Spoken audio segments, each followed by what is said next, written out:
across the UK. On DAB+, on your smart speaker, on your smart TV, and on your side. This is Talk.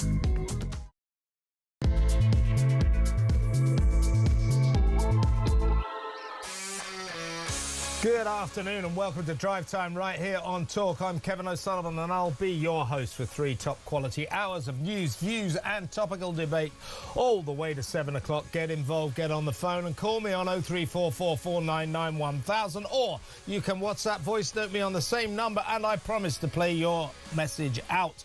It is Thursday, March the 19th. Here's what's coming up. As a jailbird Albanian crook is spared deportation because his son doesn't like foreign chicken nuggets, and a Nigerian rapist is allowed to stay under his ECHR right to a family life. How does our Supreme Leader Two-Tier Keir react? By signalling that he's going to soften up Home Secretary Shabana Mahmood's not particularly tough migrant crisis crackdown. And so, the no deterrence, plenty of enticements offer to migrants planning to illegally cross the channel continues apace. The lunatics are running the asylum, folks. Isn't that special? 03444991000. Also on today's show, a Muslim woman delivers her verdict on the strange mass Islamic prayer session in Trafalgar Square, a men-only event from which it seems females were banned. Why? 03444991000. In other news, I'll bring you the latest on the war in the Middle East as petrol prices here begin to soar. Find out why tit-whispering Green Party nutcase Zach Polansky wants to rejoin the EU, and why Rachel Reeves and the rest of the Labour cabinet clearly feel the same. Plus, the escalating row over Keir Starmer's blatant refusal to answer questions at Prime Minister's questions, and the growing belief that his failure to talk to pedo pal Peter Mandelson before appointing him as ambassador to Washington will be the political death of him. Shameless liar, Starmer has got to go, hasn't he? 03444991000. And finally, Kinsey Schofield on the astonishing story behind the decline and fall of Harry and Meghan's dysfunctional relationship with streaming giant Netflix. All that and so much more. So don't go anywhere. Stick with me right here, right now on Talk, the home of free speech and common sense. Let's spend Thursday afternoon together. And for the first 20 minutes, let's spend it with the leader of the Advanced UK Party, Ben Habib. Welcome, Ben. Good afternoon, Kevin. Well, first of all, I want to talk about the migrant crisis and the extraordinary news that Shabana Mahmood's not particularly tough crackdown is already toast. The Prime Minister wants to water it down because Angela Rayner and all the left-wing Labour MPs want to let everyone in. So that's good, isn't it? But let's talk about a couple of egregious examples that illustrate why, rather than watering down a crackdown, we need a much tougher crackdown. These are migrants who were already here. We're talking about an Albanian crook who went to jail for 2 years because he was caught with £250,000 dubious cash and he couldn't account for it. So he was sent to jail. When he came out, we, of course, said, well, you can't abuse this country's hospitality by coming here and breaking our laws to such an extent you have to be sent to prison. Obviously, we're going to deport you. His name is Clevis Disher. He's 39 now. He appealed against this, his deportation, because he said, I can't go back there. I've got a young son and he doesn't like foreign chicken nuggets. That appeal has just succeeded. He can now remain in this country because his son doesn't like foreign chicken nuggets. So he'll be able to continue to nosh on his beloved British chicken nuggets. Meanwhile, there's a Nigerian rapist, another migrant who came here, and he raped a 19-year-old girl, and he has not been deported, even though he had a previous sexually motivated attack to his name. So he raped a 19-year-old girl, went to jail. He's now out, but will not be deported. His name is Gift Oladele, 24 years old. He was found guilty last week of raping a 19-year-old woman in Woodland near Wrexham last September. He's not going to be deported. Wasn't deported for his previous sexually motivated attack, and no doubt will not be deported for his latest rape. Because under the rules of the European Convention on Human Rights, to which Britain, of course, continues to belong, he has a right to a family life. Now, both of these cases are frankly disgusting. They're a disgrace. Meanwhile, Shabana Mahmood, who sees, to be fair to her, that something has to be done about the escalating insanity surrounding our migrant crisis, letting thousands and thousands and thousands of mostly young men in without asking any questions, putting them in expensive hotels, giving them free doctors, free lawyers, free dentists, etc. She recognises something has to be done about it, and then we can't get rid of them for reasons we just explained, because when we do try to deport them, they go to the immigration tribunal trials, where most of the judges seem to be slightly left of Lenin. They're all Guardian readers. They're not that far right wing, are they? And they just keep allowing people to stay. These people can keep appealing and can keep staying.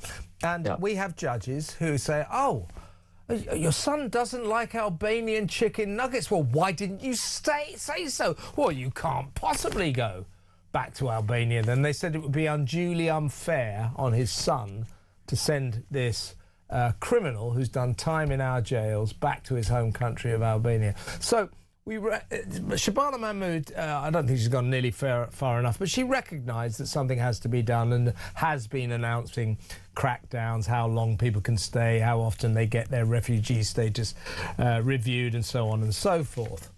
Well, we've learned today that due to pressure from the left wing, let them all in, Labour backbenchers, including Angela Rayner, the Prime Minister Keir Starmer is going to water down Shabana Mahmood's already pretty feeble crackdown. So none of it's going to take effect, and this situation is just going to get worse and worse and worse. We are stuck in an insane hamster wheel here, aren't we? We are. Just be clear on Shabana Mahmood's measures that she had indicated. As you rightly pointed out, Kevin, none of them really were meaningful. She was going to increase the period of time that you have to stay in the United Kingdom in order to qualify for indefinite leave to remain. And she was going to require those who are here to renew their asylum application or their right to stay every 2 years once they've been given asylum. And those measures in themselves don't change the fundamental problem that the country faces, which is that we have far too many people here who are here legally, and we shouldn't have anyone here illegally. And reportedly, we have over 1 million people in this country illegally. Shabana Mahmood was actually just decorating the tree. She wasn't fundamentally changing the way things would operate in the United Kingdom. And no doubt, when people came to renew their application for asylum, having been granted it for a period of time, and then Shabana's new measures having been put in place, they would have just had their asylum rights rolled over. All she was doing was giving the optical impression that she was dealing with illegal migration and migration. And Angela Rayner piped up, as you rightly pointed out, saying that this was extremely un-British. I can't see what's un-British about trying to protect Britain. I would have thought it's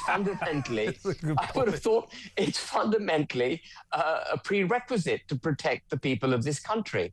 But Angela Rayner and the left of the Labour Party see it as if it's British to set aside being British. They think Britishness is left wing. Now, I think that is a real betrayal of the traditional working class supporters of the Labour Party. The working class people around this country, along with middle class and upper class people actually, but working class people in particular, are very worried about the migrant crisis. And we have a Labour government that's supposed to represent them who thinks that their concerns are racist. It is ridiculous. Just to go back to this Nigerian migrant, Ben, proving that these policies, this suicidal empathy, as it has been described on the part of our liberal classes, is endangering women and children, and in fact everyone in this country. So this Nigerian guy, Gift Oladele, in December 2022 was jailed for 2 years for falsely imprisoning and sexually assaulting a woman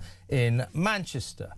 That was 2022. He came out of jail and we tried to deport him, and he was allowed to stay on the basis of the European Convention on Human Rights, and he has a right to a family life. Now, last week, found guilty of raping a 19-year-old girl in a woodland near Wrexham last September. So we let him stay, and he went on to rape another British woman. Yeah. That's what these policies result in. Absolutely. And what you've evidenced is how the European Convention on Human Rights, which is brought into British law through the Human Rights Act, that is actually protecting criminals and creating and not protecting victims and creating more victims. The Human Rights Act hasn't served the rights of victims or honest law-abiding people. It is serving criminals.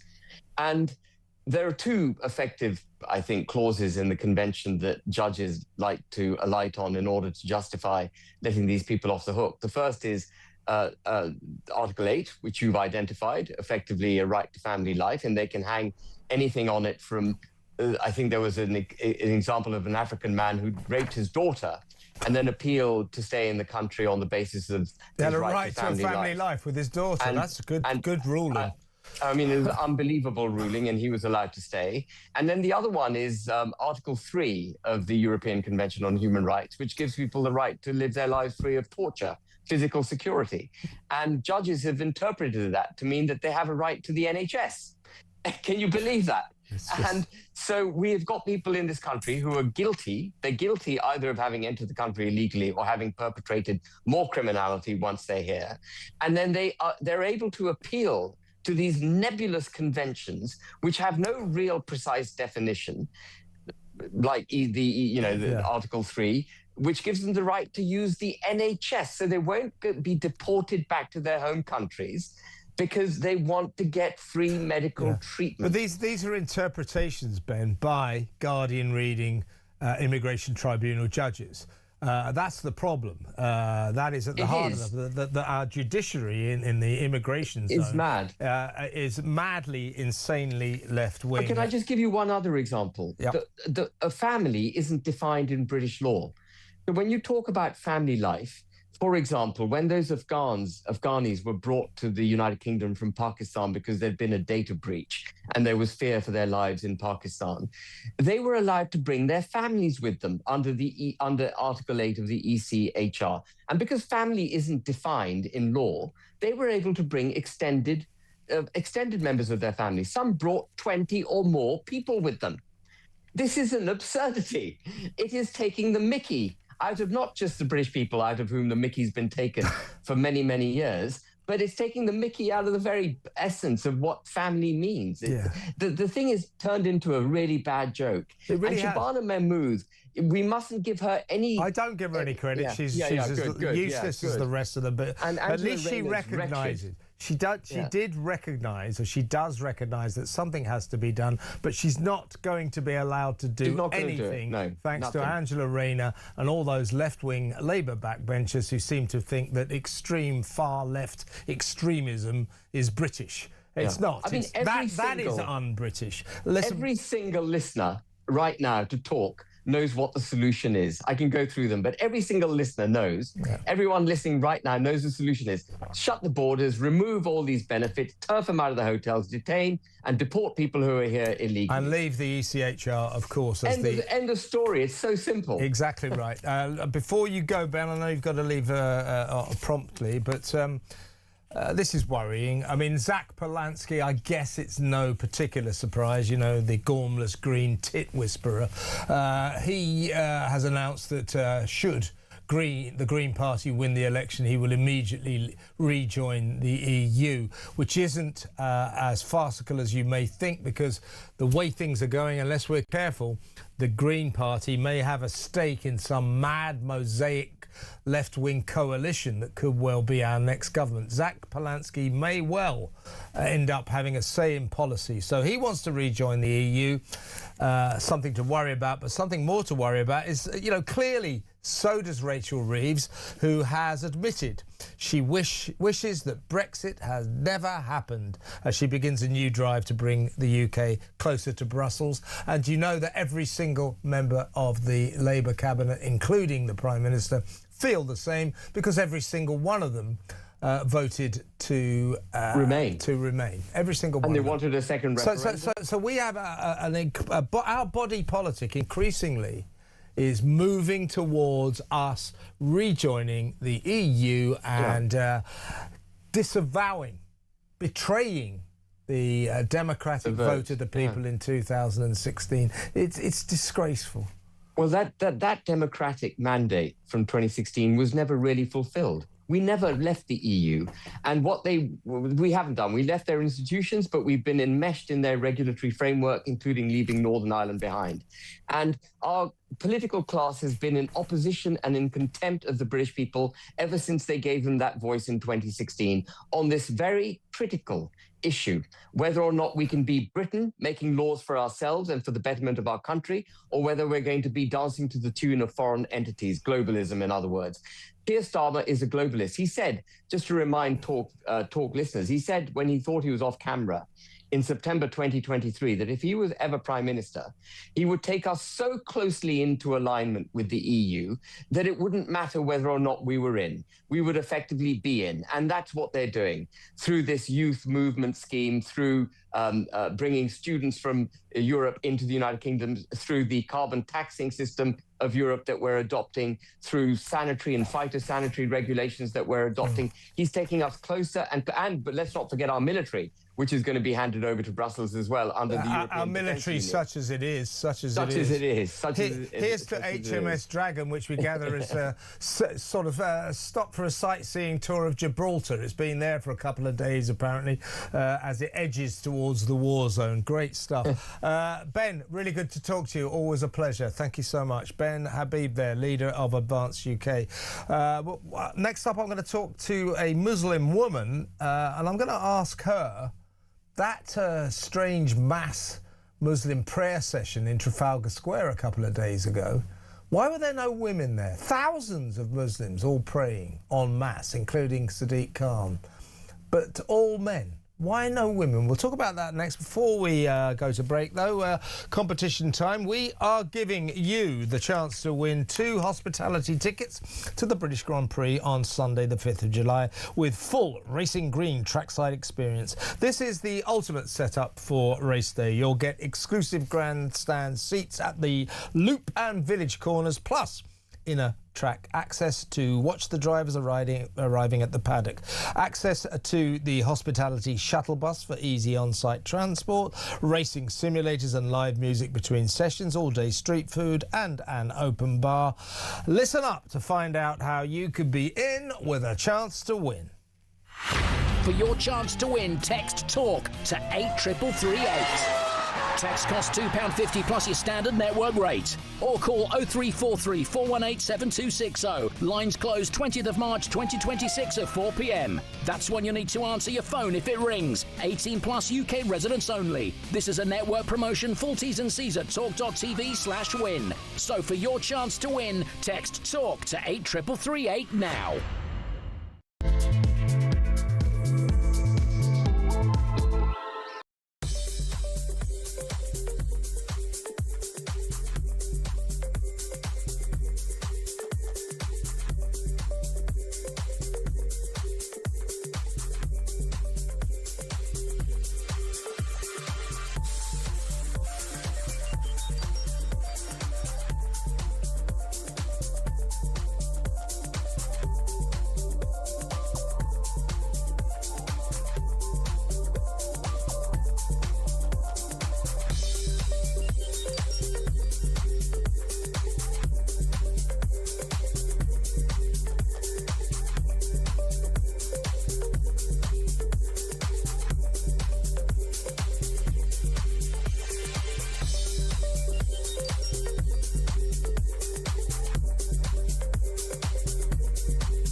When conflict breaks out anywhere in the world, it has consequences here at home. Talk War is your definitive national security briefing. From the conflict in Ukraine to the tensions in Gaza and the latest escalation with Iran, this is where you'll find comprehensive comment and expert analysis with multiple updates throughout the day. The Talk War podcast from Talk, available on the Talk app or wherever you get your podcasts.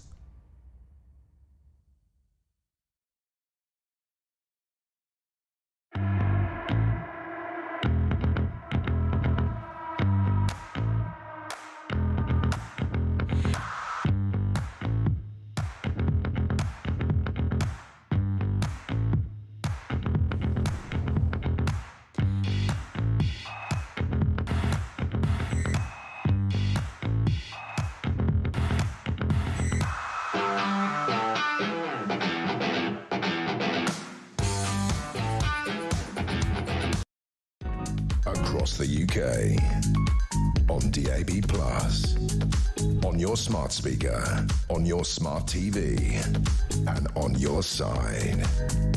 This is Talk. Welcome back. Now, a couple of days ago, to celebrate or to mark the end of Ramadan, thousands of Muslims gathered in Trafalgar Square for a mass prayer session, all down on their prayer mats. The London Mayor, Sadiq Khan, was there, among others. The Shadow Justice Secretary, Tory Nick Timothy, says that this sort of event should be banned.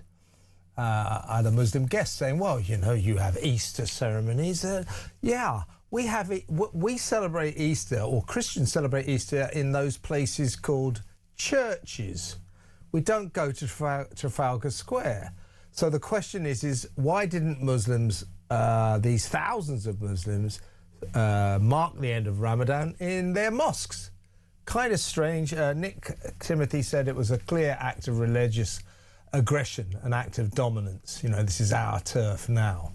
It was a bit strange. That notwithstanding, there's another thing one has to mention. You can see a lady on the stage there. You can see a big puppet of a lady. Those were the only ladies there. All of the prayers, including Khan, were men. Thousands of them, no women. Let's talk to a Muslim woman who takes an independent line on her faith these days. She's journalist Khadija Khan. Khadija, welcome back to the show. Can you explain that to me? We'll talk about the event in itself in a second, which I think was strange, but why thousands, they say more than 3,000 Muslims gathered to pray together in Trafalgar Square? Strange, as I say, in itself. Why would there have been no women there? Why were there no women? Thank you so much, Kevin, for having me on. And it's a pleasure to be on the show. It's strange that when Sadiq Khan, the Mayor of London, is talking about diversity and inclusivity, we don't see it at play when they are celebrating their religious rituals. We see thousands of men leading the prayer, and women were pushed in the back rows of this event. They were not actively participating in this ritual because that is not allowed for women. Why is that, Khadija? Sorry, I'm not au fait with the rules and regulations of the Muslim faith. Why are women not allowed to take part in praying sessions? Because the prayer of this ritual includes the physical activity, and you have to stand up, you have to go into you have to bow down, you have to touch your knees. I mean, this is the kind of activity that you're supposed to be doing during this ritual. Yeah. And if a woman is doing it, then of course these men, they cannot, control themselves and stop themselves from, looking at the body parts of women. So it would be, distracting for them during the time they're supposed to be focusing on their spirituality. So I know it's ridiculous. It sounds ridiculous. It's sexist. It's sexist. Exactly. It's misogynistic view of religious piety, that a man can be pious and, noble as long as women are not inside. The moment women they enter the scene, somehow men's piety is in jeopardy. I know it sounds ridiculous, but it's not ridiculous, to be very honest. For majority of women, it is a reality, a harsh reality. It's religious misogyny in its blatant manifestation. And what do you make of the event itself? As I say, a lot of people, including Nick Timothy and other Conservative MPs or the right wing of Parliament, were concerned. They described it as something that looks like an act of dominance, almost an act of religious aggression. As I said, a very nice man, a Muslim, on my show yesterday, or was it the day before? And he said, oh, well, it's a free country, freedom of religion. Absolutely. He said, and you have your Christian Easter, you celebrate. I said, yeah. Yeah, sure, Christians celebrate Easter. They celebrate Easter in those buildings called churches. They don't go to Trafalgar Square and do it outside. So why didn't these Muslim men, thousands of them, celebrate the end of Ramadan in their mosques? First of all, I would like to make it very clear that there is no prohibition on Muslims or on any other religious group from celebrating, that stops them from celebrating their religious festivals. Of course not, Khadija. We do celebrate religious festivals. We enjoy that. We join them. And it's the same for the Muslims as well. As far as the religion is concerned, Islam does not require its adherents to organize such mass Islamic ritual prayers in public places, while there have been instances of Muslims praying on battlefield or in areas they have conquered. These acts were a declaration of victory, assertion, and dominance rather than signs of assimilation. Is that what you think was happening in Trafalgar Square?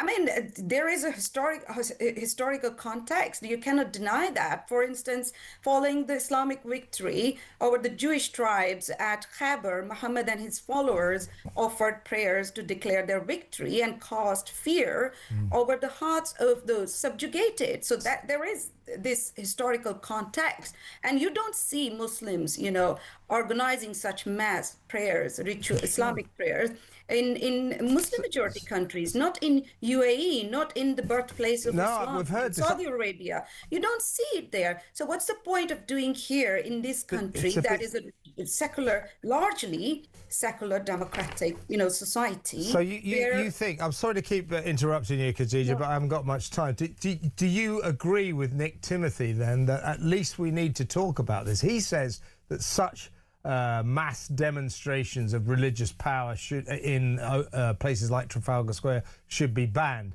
I don't know about that, but we certainly should be talking about this, shouldn't we? I believe Nick Timothy is absolutely right to criticize this excessive display of Islamic orthodoxy. His concerns about this massive display of Islamic rituals in public spaces are spot on. This is concerning and could lead the country toward a theocratic regime akin to those in Iran and Afghanistan. And we do not want such, massive religious influence in our politics or in public spheres. But it is a reality, whether we like it or not, we are seeing massive Islamic influence, not only in our politics, but also in public sphere. And we have to talk about it. We live in a country where people from different backgrounds, they come together, they celebrate events, and we are going to celebrate Eid. Eid is just approaching, and we are going to celebrate Eid the way we celebrate other religious fests in Trafalgar Square or across the country. However, this particular display of Islamic ritual is akin to assert Islamic supremacy. Yeah. And there should be no doubt about it. And when we are talking about this Islamic ritual, we are not talking about Muslims as people. Again, we are discussing religion and religious supremacy and those individuals who are trying to shove it down our throats. Khadija, it's great to have you on the show. I'm just going to read out a quote from something you wrote in the Daily Mail in 2025, last November. And you come back on the show and we'll talk about this. But this is what Khadija wrote in the Mail, folks. Those on the left who say wearing the burqa is a choice for Muslim women should have seen my father beat my mother for rejecting it. You must come on the show and discuss that at a future date. It's great to have you on this show, though, Khadija. Always a pleasure. Thank you so much. Khadija Khan, the journalist, has rejected her faith, as you can see, for what she sees as sexism. You know, but give me a call. Why were there no women there? What is this about? You know, and she says it was an act of religious supremacy. That it was a religiously aggressive act, an act of dominance, as Nick Timothy says. What do you think? 03444991000. Richard Tice, Deputy Leader of the Reform UK Party, next. Stay tuned.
Across the UK, on DAB+, on your smart speaker, on your smart TV, and on your side.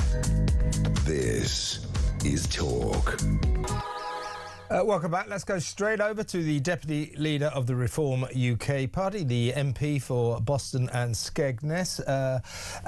Shall we say he is the shadow Business, Trade and Energy Secretary. He's the spokesman on those subjects. So welcome, Richard. I believe this concerns your constituency. There's problems on the British steel front insofar as we are now going to stop creating any virgin steel thanks to Ed Miliband's green nonsense, right? Yes, that's right. Good afternoon. And it's a massive problem for the country, for Lincolnshire. Actually, the British Steel complex and blast furnaces are at Scunthorpe, my constituency is at the south of the county. But this is a national scandal. The government is a year late producing a steel strategy, which they produced this morning. We've just had a interaction on it in the House of Commons when I let rip at the Secretary of State. I mean, I suppose at least they are doing a little bit of good, which is introducing quotas and tariffs on heavily subsidised Chinese steel, for example. I explained my outrage that we are buying, well, the public sector is buying tens of thousands of tons of Chinese steel when it should be buying British steel. And I also was horrified that the government basically has confirmed today that it will close the blast furnaces, which are the only two remaining in the United Kingdom, and therefore the only two that make what's called primary steel, which is the strongest steel you need for, in particular, issues around defence, whether it be ships, whether it be tanks, etc. And we're going to give that all up, be the only G20 nation without a blast furnace whatsoever. Reform UK are very clear. Our newly created British Sovereign Wealth Fund, when we win power, will renew, reline, refurbish, replace those two blast furnaces so that we have that sovereign capability. It's absolutely critical. Yeah, and going forward, The other thing is with our electricity price, Kevin. Yeah. They're banged on about these, what I call slightly woke electric arc furnaces, and that reuses recycled scrap. That's all very well, but with our electricity price, they're unviable. So the new ones, they're not going to open them down at Port Talbot. That's my concern. So these electric arc furnaces, which are far more sort of eco-friendly, but they can only convert existing scrap metal. So we will no longer create our own virgin steel. Won't that? Am I right? This will result in tremendous job losses, won't it? Correct. Thousands and thousands of jobs will be destroyed, both directly and indirectly, in and around Scunthorpe. They've already been destroyed down at Port Talbot. And down at Port Talbot, Tata, they got a £500 million subsidy from the government to help them build this new electric arc furnace down there, which they say they're going to do. It's already a year late. I've genuine concerns, though, and I've met Tata, that they will build this electric arc furnace, and then they'll say, oh, I'm so sorry, it's not viable to turn it on because of your expensive electricity prices, so therefore we're going to make the steel in India and ship it over. And what will they be using in India? Oh, goodness me, they'll be using blast furnaces. So we'll have the worst of all worlds, where you're actually creating more CO2, if you're worried about that, by shipping it over from India, where they're still building new blast furnaces as they are in China.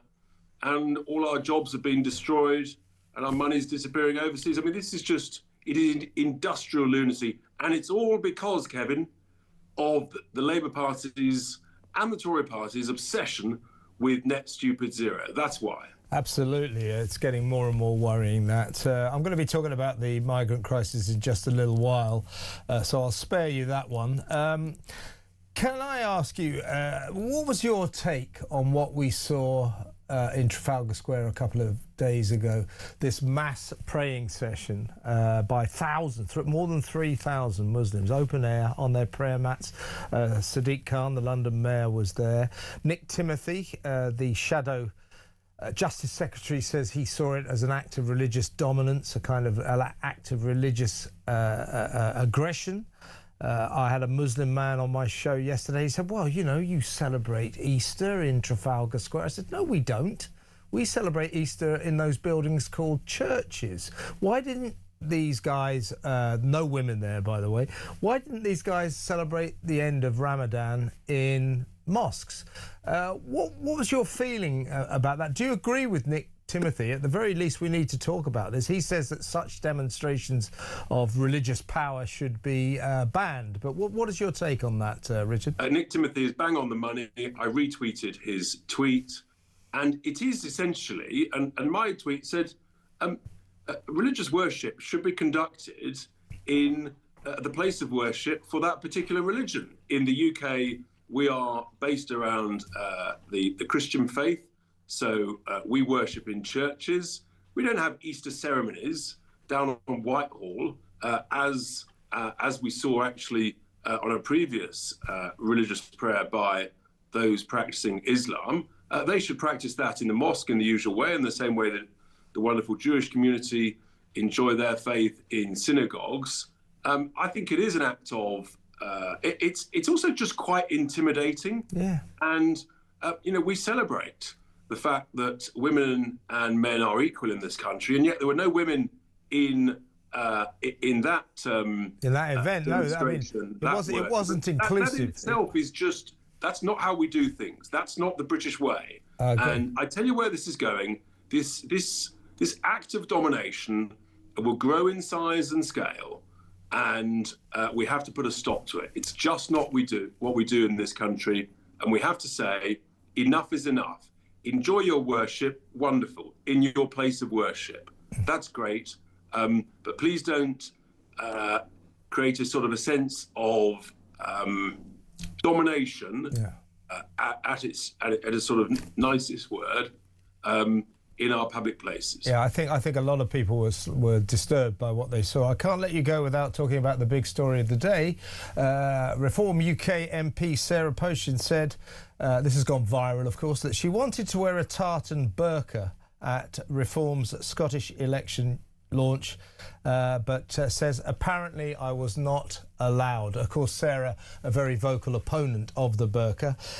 Why didn't you let her wear a tartan burqa to the Scottish launch, Richard? That was a bit rotten of you, wasn't it? She has a splendid sense of humour, but I think people want to see Sarah as opposed to. I mean, the tartan cloth is, of course, a glorious and a wonderful part of the Scottish heritage. But should have got in trouble for choosing the wrong tartan, Kevin. She probably. So we could rename her Sarah Potion. How's that? Listen, Richard, always a pleasure to have you on the show. Thank you so much for your time. Take care now. Richard Tice there, Deputy Leader of Reform UK. Let me know what you were... I mean, they're serious about the steel. It's another one of these insane green policies by nut zero maniac Ed Miliband. It's going to put thousands of people out of work because no longer will we create our own steel. Well, they call it virgin steel. That's making it, you know, from iron ore and all that. So he said, oh, no, we've got this new electric arc furnace system. That's much more green, much less damaging to the environment. You go, oh, that sounds all right. Yeah, OK. And then you find out that electric arc furnaces, they can't create steel. They can only melt down scrap metal and turn it into steel. So we've lost our ability to create steel. Thousands of jobs will be cost because of it.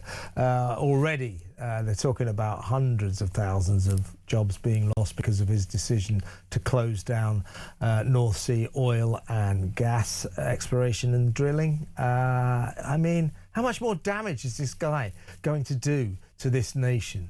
These people, these are workers. A lot of these people are working class, working people. And this guy, Labour, the party of the working class, allegedly, is putting them all out of work because he wants to polish his own halo, virtue signal. Oh, we're saving the planet. Proving that Labour is no longer the party of the working class. It is the party of the North London Guardian reading dinner party circuit. Unbelievable. Let me know what you think about that. 03444991000. Well, when we come back, let's talk to Al Manamet, shall we? He is, of course, the chairman of Migration Watch. We'll talk more about Keir Starmer signalling he's going to water down Shabana Mahmood's crackdown on the migrant crisis. She was at least making some steps to do something about this escalating crisis consuming this country. Thousands and thousands of people breaking into the country illegally, being allowed to do so. Millions here who came here legally on visas. Many of them overstayed their visas. The place it's out of control, folks. Shabana Mahmood, they weren't particularly strong measures, but at least she recognised something had to be done. Now, because of lefty Angela Rayner, who also does not represent the interests of the working class and those left-wing backbenchers, Labour backbenchers, Shabana Mahmood's crackdown doesn't look like it's going to happen at all. So this crisis is going to get worse and worse and worse. We'll talk to Al Mehmet about that next. Stay tuned.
crown is facing its gravest test in decades, and the royalty from Talk is your front row seat. With royal reputations under pressure and probing questions about public trust, we unpack every twist and revelation with the biggest names in the business. From the throne room at Buckingham Palace to a mansion in Montecito, we follow every royal ripple. Never miss a moment of The Crown in crisis. Subscribe to The Royalty from Talk on the app or wherever you get your podcasts.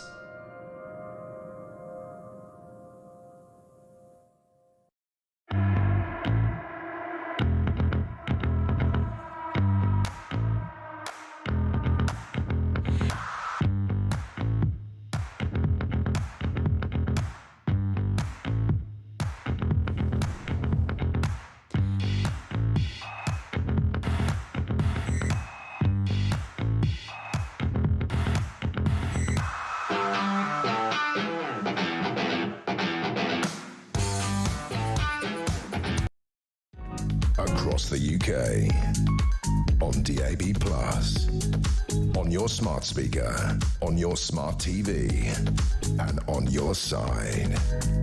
This is Talk.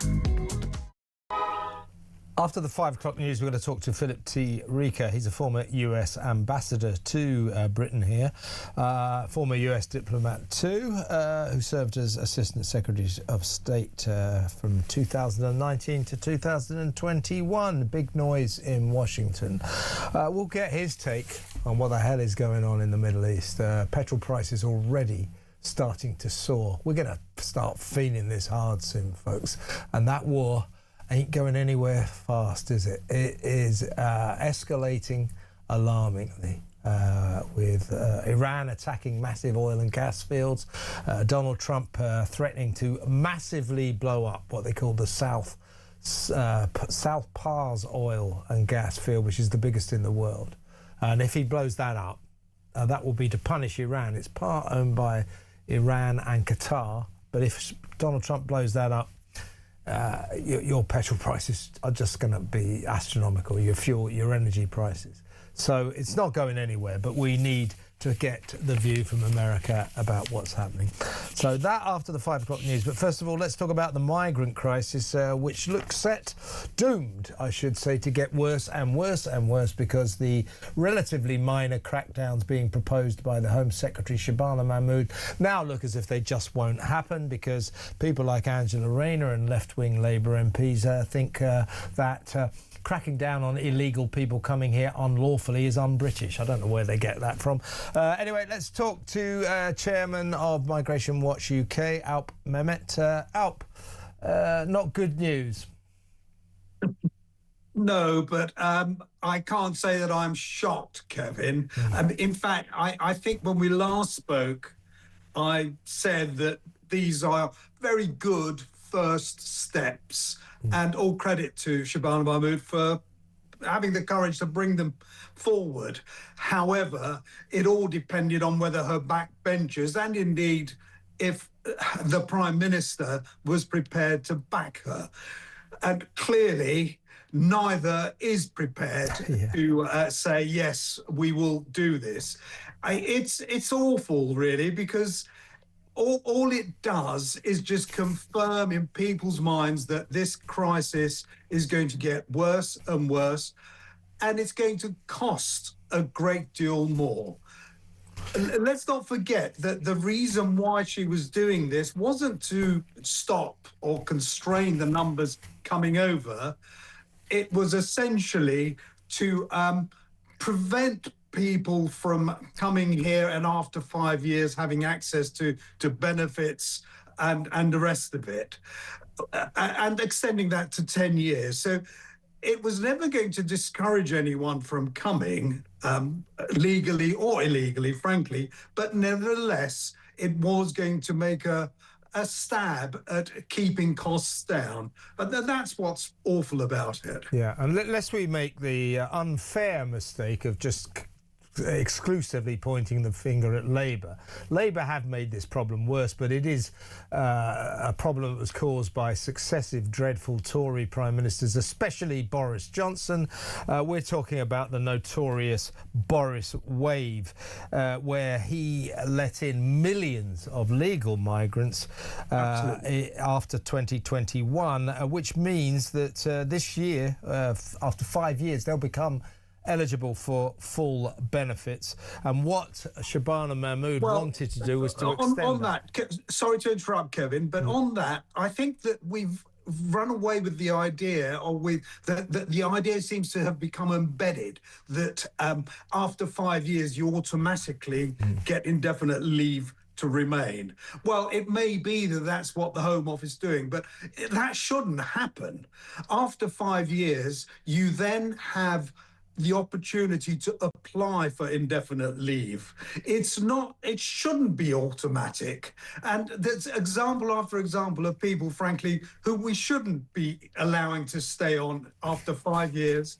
And yet we do. And that's also got to be tackled, the automaticity of allowing people to stay here forever simply because they've been here for 5 years. That's wrong. Yeah, however, I don't think it will be challenged now because of Angela Rayner and the left-wingers who seem to think that, doing Kevin, something... On the British thing, the un-British thing, can I just say, that is it un-British, or is it, in fact, doing British people and taxpayers a favour? What about their rights? It seems to me that every time this issue comes up, it's always about the rights of those who've come here and they've made it their home. They've wanted to make it their home, their choice. And yet the British people who've never been asked are also made to pay for it. That is wrong. It's unbelievable. By the way, while we're talking it out, I thought, I know, there's been nice weather, hasn't it, a couple of days. Yesterday, lovely day today. I thought to myself, I bet they're coming across the channel again, so I've just checked. Yesterday, 262 migrants crossed the channel illegally in 4 small boats. Not so small boats, I should say. So still they come. The weather's going to get better. Stand by for the traditional invasion. 40 to 50,000 by the end of the year. 50,000 at least. Even Shabana Mahmood said expect. She predicted there will be more than last year. Last year it was about 45,000. Can I get your thoughts? I mean, the other aspect of the migrant crisis is those people who came here under the auspices of our immigration policies, our lapse immigration policies, and are here entrenched in our system. And those who apply for asylum and don't get it for various reasons cause us massive problems. Now, the cases that I want to get your thoughts on, we found out today that famous Albanian migrant criminal who came here, went to jail for 2 years because he was found with 250,000 quid's worth of cash that he couldn't explain. Make up your own minds, folks. He said, well, he came out of jail. They said, well, you broke our laws. Obviously, we're going to send you back to your home country. You can't do that. I've got a son, and he doesn't like foreign chicken nuggets. He's just won that appeal. He's being allowed to stay. Meanwhile, a Nigerian migrant who 2 years ago was jailed for a sexual assault and imprisonment, kidnapping of a poor victim woman, was allowed to stay because he has a right to a family life, ECHR again. Well, he's just been jailed again, this time for raping a 19-year-old girl. So we allowed him to stay because he had a right to a family life, even though he had a conviction for sexual assault and kidnap. And now he's raped someone again. Meanwhile, chicken nugget boy or chicken nugget guy can stay because his kid doesn't like Albanian chicken nuggets. That is the other insane aspect of our migrant crisis, this nonsense. It's heartbreaking, really, when you know the consequences of making these sort of decisions. I would put the judges, the officials who make these decisions in the dock and say, can you please explain why you took this decision? I mean, it's a nonsense. And another example where someone who's broken into the country, who's lied their way into this country, their rights matter more than people here who go on to suffer at the hands of them and in these heinous crimes, be it rapes, murders, mutilations. It's just, we've got to come to our senses, and that's what we've taken flight of, frankly. We are desperately afraid of what the European Court of Human Rights might say. Yeah. What we should be doing is giving notice tomorrow that we're going to leave the ECHR.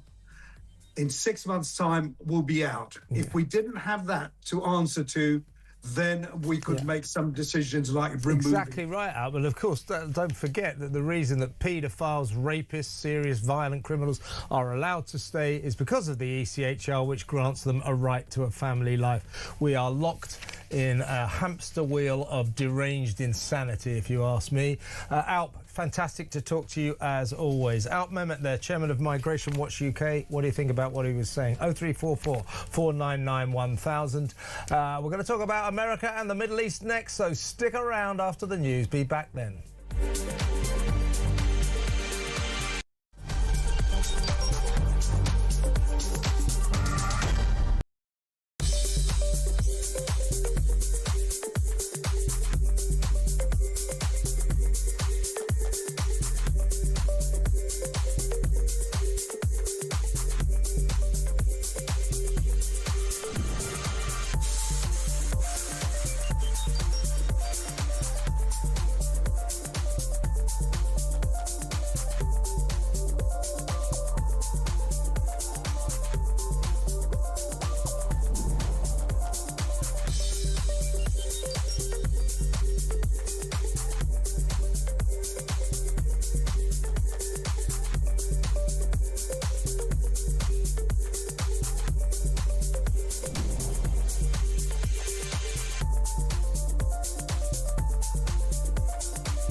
Across the UK, on DAB+, on your smart speaker, on your smart TV, and on your side.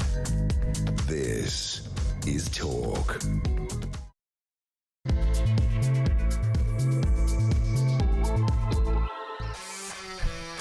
Welcome back.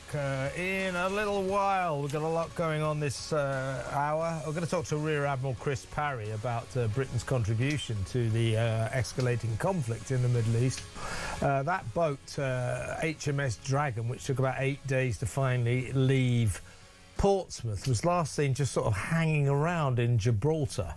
It's supposed to be on its way to Cyprus, I think, but that seems to be just about our only contribution. Apparently, we've been shooting down some drones as well, but it's all pretty pathetic. We'll talk to Rear Admiral Chris Parry, former NATO and Royal Navy commander, about that in a little while. But before we get to Chris, let's talk to the former US ambassador to the UK, Philip T. Rieker. Welcome, Philip. Hi, how are you doing, Kevin? I'm very well. Thank you for joining us. Well, let me know what you think overarchingly about what the hell is going on in the Middle East, because the last day or so we've seen these enormous attacks by Iran on very, very important massive gas and oil fields. President Trump responding by saying that if they carry on with this, he will have no hesitation but to what he called massively bomb the South Pars oil and gas fields, which are partly owned by Iran, partly Qatar. And if he does massively bomb them, that will have a catastrophic effect on world economies, on fuel prices, petrol prices, gas prices, as you say in America. What are your thoughts about this? Is this conflict, or does Donald Trump have this, and Benjamin Netanyahu, do they have this conflict under control, or is it spinning out of control? Well, Kevin, I think it's hard to say that it's well under control, since we've gotten so many different versions of what's happening, what the goals were, what the aims are, what the strategy is. I have no doubt that our military, working with the Israelis, executed the plan that they were given, instructed to carry out extremely well, but there seemed to be little thought for how the Iranians would respond. There was surprise from President Trump that they would actually attack neighbors in the Gulf, and we saw, everything from high-rise luxury hotels to now oil fields being attacked.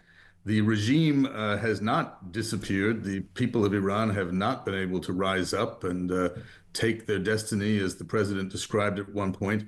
I don't think a lot of expertise put into the planning and preparation, and certainly not for the communication of this war. So, as you said, a lot of concerns about global economy, about an ongoing struggle, that old word quagmire. Just when we thought we were going to stay out of endless Middle East wars and engagements, a lot of questions being asked, certainly here in Washington, and I know by our European allies, who were largely caught unawares by this exercise 3 weeks ago.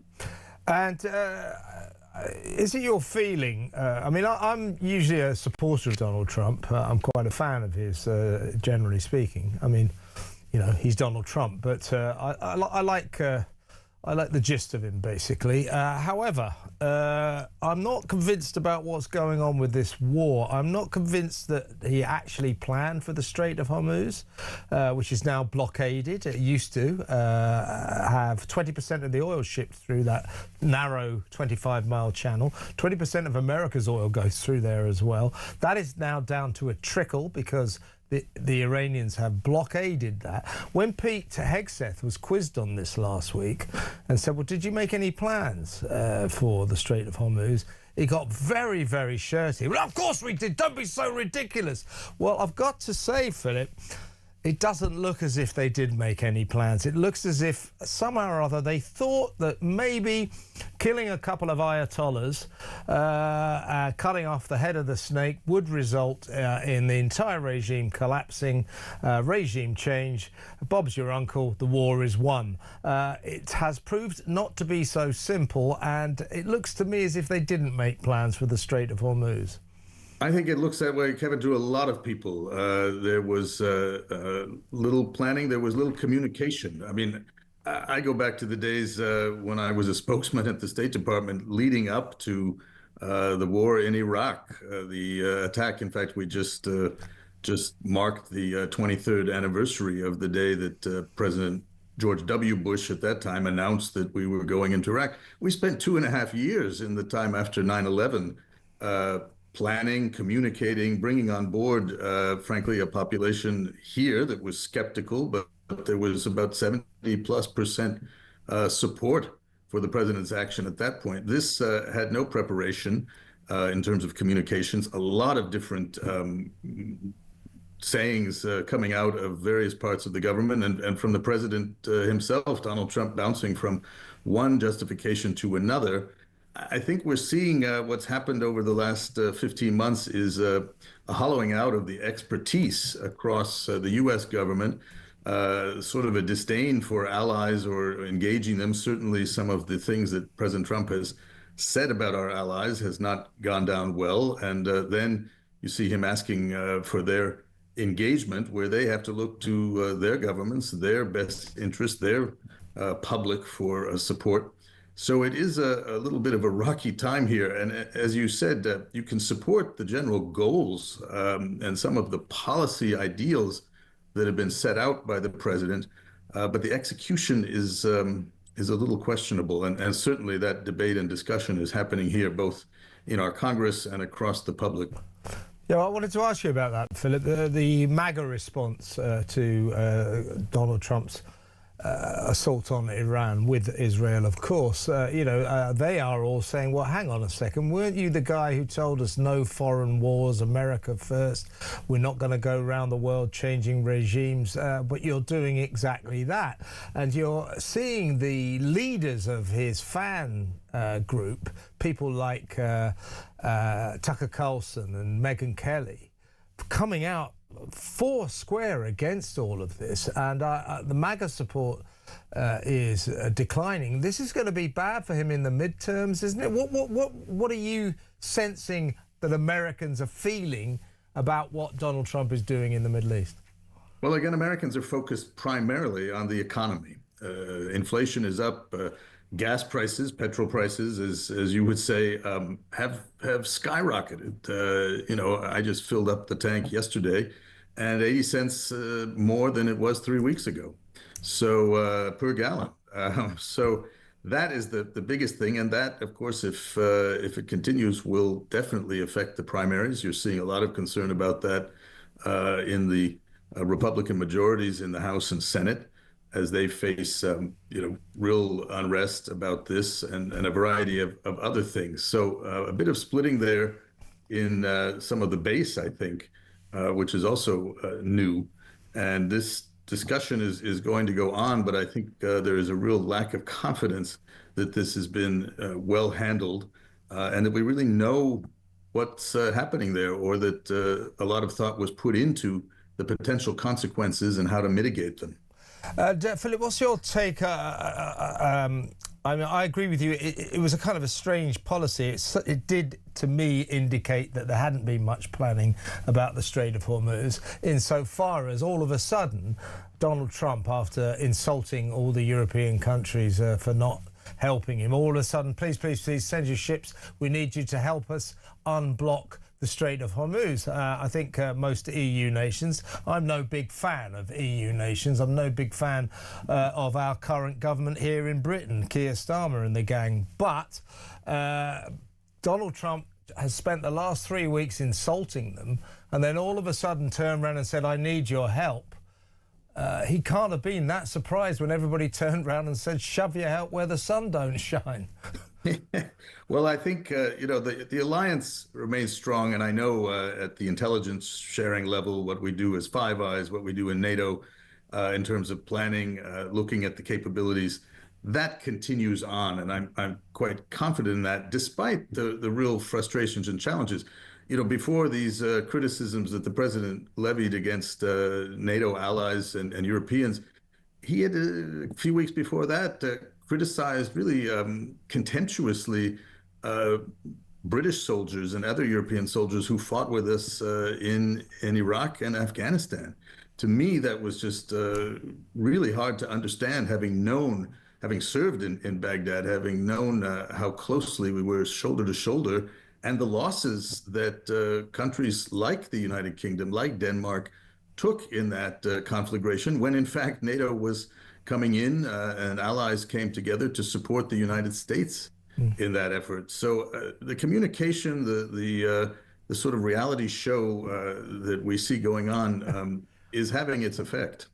And Keir Starmer is rather over-styling his response. He's saying that he took the statesman-like leadership decision not to get involved in this war, to reject Donald Trump's invitation to join the war on Iran, which is a ludicrous overstatement. What Donald Trump actually requested of Keir Starmer was, I keep saying, it's like the international equivalent of asking your neighbour if you can park your car in their drive overnight. He basically said, can we use your runway in Gloucestershire, RAF Fairford, and can we use your runway in the Chagos Islands, Diego Garcia? To which Keir Starmer said no, and then changed his mind 48 hours later. I think Starmer must have thought, hang on a second, there's that special relationship, I should think about that. What did you think, Philip, when Keir Starmer said no to the request to use British airstrips? Because a lot of us here in this country think that in that respect, Keir Starmer made an egregious mistake. We should have stood by our friend and ally America in its hour of need. Well, I think it does go to the fact that the planning and communication was not being shared with allies and engagement early on. I think you saw that change of decision as things were looked at. And of course, you know, any politician has to look at their party and the public. And I know certainly from my time, 21, 22 in London, and even today, a lot of debate about Tony Blair's decisions and how he went along with President Bush in Afghanistan and Iraq, and that remains very debatable. Now, as I said, we've seen the intelligence sharing, the use of bases, the things that we do going ahead correctly, and you get different versions out of the president and other spokespeople at different times. I think every country has got to sort of balance what they're doing here, and I think we've watched Iran for a long time. The UK was part of the JCPOA that was holding Iran to a certain level of production enrichment of uranium, at least. That, of course, was tossed out in the first Trump administration, and efforts were made to engage Iran on that subject as well. But we've heard nuclear, we've heard missiles, we've heard massacres of civilians, we've heard economic reasons. It's hard to know exactly where we are. I think you do see now, and I'm sure behind the scenes, much more active discussions on how we can support each other, particularly with getting the Strait of Hormuz back in a secure way so that the important energy flows can make it to world markets. Yeah, you'll be aware of this, Philip, because of your knowledge of Britain, but the current Labour government, Keir Starmer and the gang, are obsessed with not repeating, as they see it, the mistake of Tony Blair in the Iraq war to get too much into bed with the Americans. A lot of us don't agree with that, but that is the line of our government, and that's why they're being so uncooperative with the states. Now, before you go, I can't resist playing you a little video. You're going to enjoy this. This is your president. He's just been paying host in the Oval Office to the first female Prime Minister of Japan, Sane Takaichi. Well, look, have a look at this and tell me what you're a diplomat. Tell me how diplomatic you think this is. Watch this. One thing you don't want to signal too much, you know, when we go in, we went in very hard and we didn't tell anybody about it because we wanted surprise. Who knows better about surprise than Japan? Okay? Why didn't you tell me about Pearl Harbor? Okay? Right? You know, he's asking me, no, you believe in surprise, I think much more so than us. Philip, it's not often I'm lost for words, but I think I kind of am. I mean, Donald Trump, you always learn to expect the unexpected, but even by his gauche standards, that was a doozy, wasn't it? It was a little rough there. Historic analogies could be there. You could see it on the Prime Minister's face, a little awkward. I think every visitor to the Oval Office, before they sit in that chair, they do a lot of prepping. I doubt if that was one that came up as part of what she was expecting. I mean, I have to say, at least he didn't bring up Hiroshima or Nagasaki. Give him another 10 minutes. It reminds you why, alliances are key. We need allies. You can see that. The president has essentially acknowledged that in the calls he's made to them, whether it's for basing rights, for intelligence sharing, or for actually participating in exercises, in strikes that are considered important for our security. And you got to do that with some sort of engagement. So the difference between not sharing Pearl Harbor and the difference between not sharing with your allies what you're planning to do, in a matter of days and what you'll need for that, having a discussion, that's something that I think those with expertise and experience would have counseled. I think, we're seeing that maybe some of that has disappeared and they need to refocus on how we execute this kind of military strike. I think if I was Saneh Takeichi, then I would have said, well, did you tell the Ayatollah in Iran when you were going to bomb them? I mean, it doesn't tend to be the way it goes. You don't sort of let your enemy know, by the way, tomorrow we're going to be bombing you. I mean, it doesn't really go like that, does it? You might tell your ally, though, and that's the problem here. I think we got to get this straight, and frankly, the White House has to get straight. What is the message here? What are we doing? What was the plan? If we're off plan, if we were caught by surprise in terms of reaction, let's admit that. Let's work out what we're doing next. And I think people have a lot of questions while gas prices go up, while there's concern whether our boots will be on the ground once again in the Middle East. That's all, hanging out there. And I don't think we're getting a lot of clear answers about that. So we'll stay tuned, as I know you will, Kevin. I will. And the last question to you, Philip. Great to have you on the show. Thanks so much for joining us. What's your projection? How long do you think this might go on for? What will America's strategy be? Because it seems to me that as you look at it, there's no perceivable end to it at the moment. How long do you think it might go on for? It's hard to know, Kevin, because we hear different things coming out of the White House. I would have thought they would, go with a quick declaration of victory, and that still could be the case. But now we have the problem with the Strait of Hormuz, and we've got to make sure we can secure that.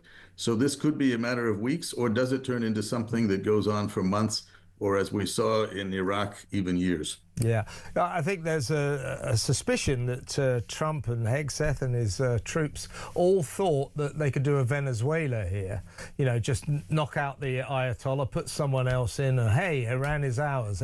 It's proved to be a little bit more complicated than that. A little more complicated. Venezuelans and Iranians are very different history, different context. And, you heard the president say that. Look, we did this in Venezuela. That's what I'm going to do here. Yeah. Needs to spend more time with some of those with a little more experience and listen to their advice. Perhaps so. Philip T. Rieker, thank you so much for joining us. Great stuff. Thank you. Former US ambassador to the UK there with his take on the Middle Eastern war, his take on Donald Trump's unique style of diplomacy. Saying to the Japanese Prime Minister, you didn't tell us about Pearl Harbor, did you? You love surprises. Yeah, right. Okay. I think we might play that again later in the show. But in the meantime, next up, we're going to talk to, as I said earlier, Rear Admiral Chris Parry, ex-NATO and Royal Navy commander, about the Navy here. Well, it's a political decision. It's not the Navy's fault. A political decision that the Navy will not send ships to the Middle East because, in their words, the situation is fluid. In other words, the situation is dangerous. They fear that our ships might get hit by missiles, by Iranian missiles, drones, whatever. Well, they're warships. I mean, you're supposed to send them to wars. I don't know. Is that a brave decision? What is going on there? We'll talk to Chris about that next. Stay tuned.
conflict breaks out anywhere in the world, it has consequences here at home. Talk War is your definitive national security briefing.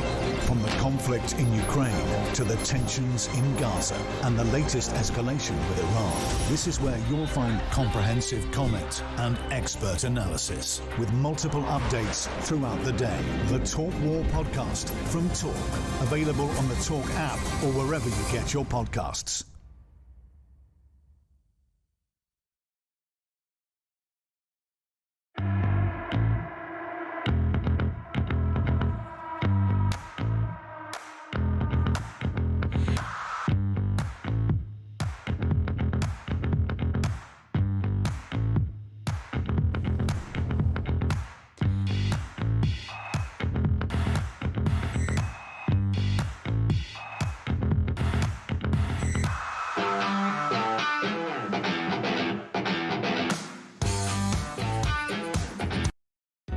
Across the UK, on DAB+, on your smart speaker, on your smart TV, and on your side.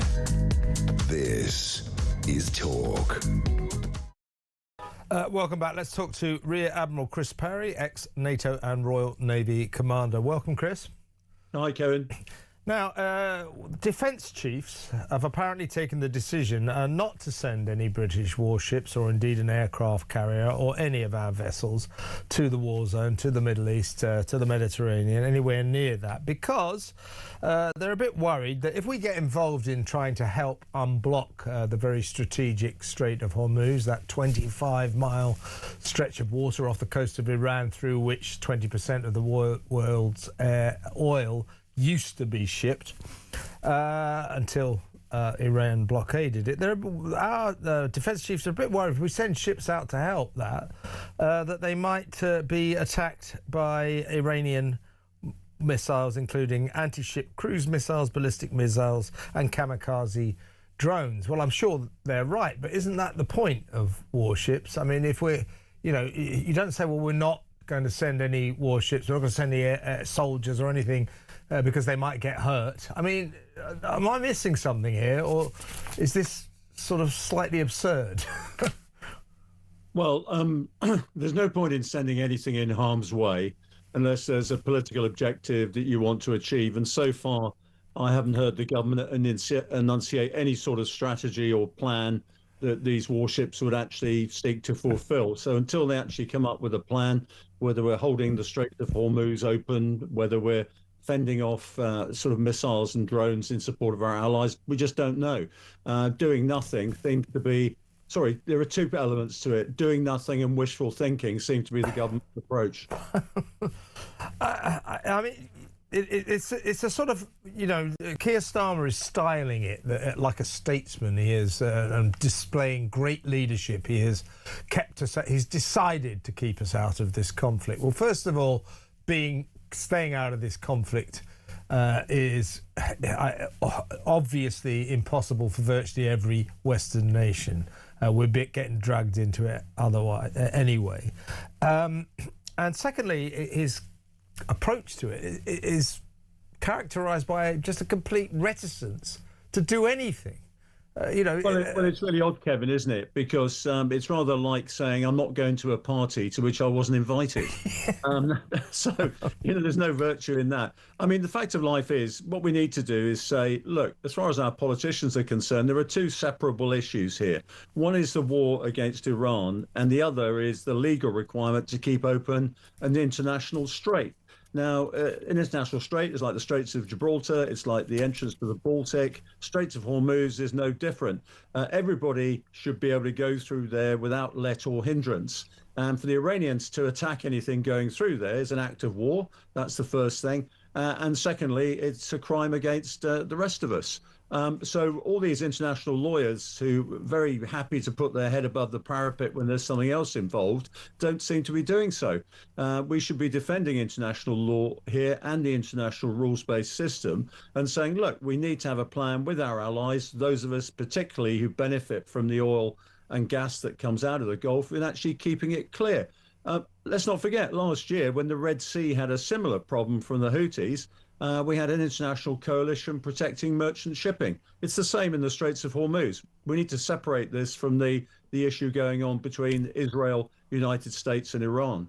Yeah, so Keir Starmer should be talking to our allies and working out what we really should be doing. But it seems to me that he's just sticking his head in the sand like an ostrich and trying not to do anything at all. He's trying to sort of almost act like the war isn't happening and then boasting, as you say, I've taken the decision not to get us involved. Well, you didn't take that decision. You were never asked to be involved. You were asked if America could borrow a couple of runways, which in the end we allowed them to do. So he's mischaracterizing his alleged decision to keep us out of this war, and then basically it being in charge of a pile of nothingness. He's not doing anything, is he? No, I mean, he's either waiting for somebody else to do something or he's waiting for a solution to sort of materialize. But relying on the goodwill of the Iranians isn't part of that. It's not a good strategy. No. I mean, there is a bigger issue here, is that the Royal Navy is getting a reputation for not wanting to go in harm's way. Now, the fact of life is, if we can't actually stand up to cruise missiles and drones, there's something wrong with our ships. Beatty said famously at the Battle of Jutland, there is something wrong with our bloody ships today. And we're in that situation now. If we are seriously saying that we are unable to go in harm's way because the armaments and defences of our ships are not up to it, there is something seriously wrong with what has happened over the last 10 to 15 years. And people have accepted a much lower level of capability than the taxpayer should really expect. And we need to do something about that pretty fast. Let me ask you specifically, I don't suppose you know much more about what it's up to than I do, but let's talk about HMS Dragon, the one warship that we have deployed allegedly to get to Cyprus to help the 100,000 or so British citizens who live on that Mediterranean island, especially our military staff on our two air bases there, one of which, of course, was attacked by two Iranian drone missiles. It's supposed to be on its way to protect them. Now, it took 8 days to get it ready to actually leave Portsmouth Harbour. So it was something like, was it 2-3 Mondays ago that Keir Starmer said, off you go. 8 days later, I believe it was last Tuesday, wasn't it? It finally set sail. The next thing we heard about it was, and I quote, it was bobbing around in the English Channel, apparently having more preparation work done to it. So they didn't fully prepare it in the dock. They were doing it in the English Channel. And as of 2 days ago, it had arrived basically in the Mediterranean, in the mouth of the Mediterranean, but was docked in Gibraltar, just like hanging around. What on earth is this boat doing? Well, it's a ship, Kevin, of course, but rather than a boat. We call submarines boats. But like excuse me for my failure to adhere to naval jargon, but that's right. We'll sort you out. No, the issue is that Dragon came out of a deep maintenance period. I mean, it was having a stabilizer fitted with welding gear when the call came for it to go. So it's going to be in an interesting condition. What they've tried to do is get it out for PR purposes, of course, and they're trying to fix it on the way. They wouldn't have been bobbing around in the channel, frankly. They've been doing all sorts of drills to make sure their systems are working and to make sure the ship's company can actually sort of integrate together to do what they're going to have to do. They'd have called into Gibraltar for refueling, I would think, and a number of other things, take on stores. It does take this long. But frankly, Kevin, if your readiness profile is so low that you actually have to limp along like this, you need to totally redesign how your fleet is put together. I never tire of saying to people that in 1982, I was off Gibraltar in my ship, HMS Antrim. We were 95% stocked for war. We went alongside another ship for 4 hours. We were 104% stocked by the end of that. And within 6 hours of knowing we had to go south, we were on our way south. And that went for 11 other ships as well. That is the problem, is the readiness profile, the fact that we don't have the manpower at high readiness or the ships to be able to say, which one of these ships is going to go now, send it. Whose fault is this, Chris? I mean, obviously it's politicians over the years. We all know that people like David Cameron, Boris Johnson, Theresa May decided there's no votes in defence and, hey, this is the 21st century. We'll never have another war again. It's peace forever. Well, I'd say, Kevin, they employed me to tell them there would be another war. And they were told very plainly in 2008 there would be continuing unrest in the Middle East. There would be a returning Russia and a rising China to deal with. They were told. So it's their fault. They didn't listen to you. So is it their fault? And what about the current defence chiefs, the chiefs of the Army and the Navy and the RAF? Are they to blame as well for our lack of preparedness? The current ones have just inherited a system. I would say that there has been a total unwillingness to talk truth to power over the last 15 years by the heads of our armed forces. They've basically bimbled along, hoping for the best. And of course, now their bluff has been called. This is not a secret to anybody inside the defence establishment. I've been saying it in the media up to a point. You can't obviously transgress the official secrets, but we've all been banging on about how we are not prepared to fight against a peer competitor. And we haven't been able to do that for about 15 years. It's been a conspiracy, I'm afraid, between the people at the top of our armed forces, the civil service, and also electoral politicians who simply want votes at the next election. Their bluff has been called, and unless we actually restore our military capability, we're going to be threatened by coercion and all sorts of other things by the likes of Russia, China, and frankly, anybody who comes along and fancies their chances. It's this last question, Chris. It's this Middle Eastern war, this sudden eruption of a massive conflict in the Middle East, that has highlighted, brought into sharp focus what I think a load of British people, including me, didn't quite realise, just how depleted our military force is now. This is a huge scandal, isn't it? The way that our Navy and indeed our Army and our Air Force have been allowed to become so depleted. It's a massive scandal, isn't it? If you go to Catherine the Great's Russia, she had a minister called Potemkin, and he said, look, everything's going really well around the country. In fact, I'll show you. So he used to take her around all these sort of cities, but every one of the buildings just had a facade. There was nothing behind it. And they were called Potemkin towns and villages. And Catherine the Great thought everything was fine. Everybody's really happy. But of course, behind these facades, there was absolutely nothing. We're starting to look like a Potemkin armed forces at the moment, and unless we restore capability, our enemies are going to start taking liberties with us. Yeah, he gave his name to a very famous film named after that ship, Battleship Potemkin. Great movie. Battle boat. And on that showbiz note, thank you so much, Chris. Good to talk to you, mate. That is Rear Admiral Chris Parry, ex-NATO and Royal Navy commander. Let me know what you think about that. He's right. This is a scandal. I mean, I don't know about you, but I was shocked that we only have 8 warships now. America's got like 295. They're supposed to have about 330, so they're depleted. But I mean, obviously America's a much bigger nation than us. But they got like, what have they got? 360, 380 million people or something. And they've got 290 warships, battleships. We've got 70 million people and we've got 8. And it looks like most of them are rust buckets, hanging around in Portsmouth, not ready for sea.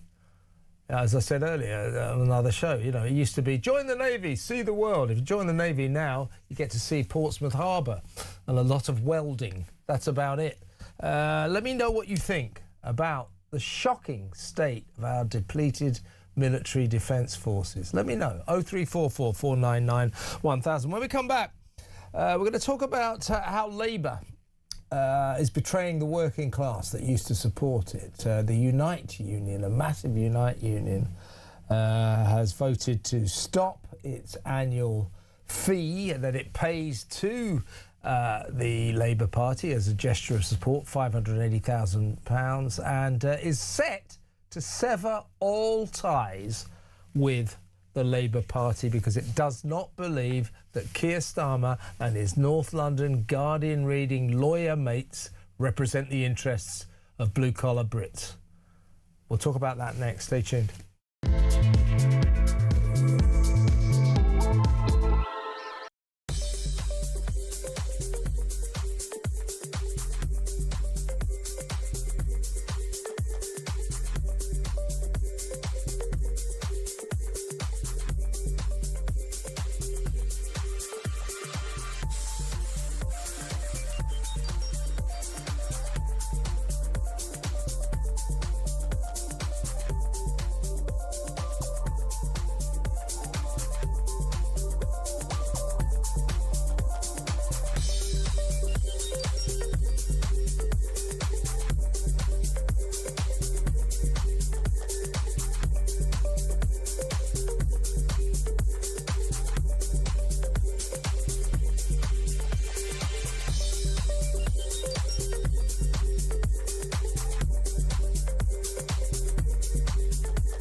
across the UK, on DAB+, on your smart speaker, on your smart TV, and on your side.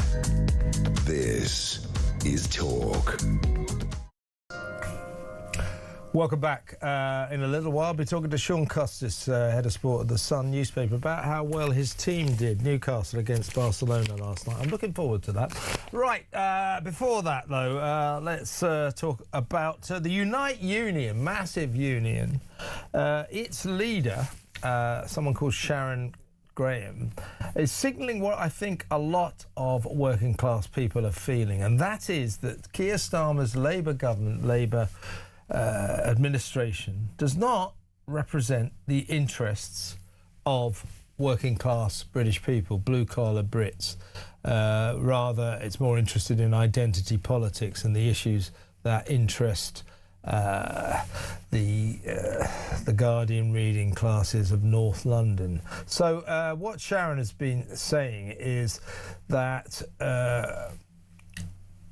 the Westminster Bubble Gang, the Socialists, Starmer, Rayner, are pursuing identity politics, job-destroying green claptrap, and keeping open the migrant floodgates. In other words, these are all issues that very much concern central London socialists, but not so much people who are trying to keep their jobs around the country. Unite is set to sever all ties with the Labour Party. That will be historic because it feels that this Labour government is betraying working class people. It's also, it has voted already to axe its £580,000 a year affiliation fee to the Labour Party. So the divorce is underway.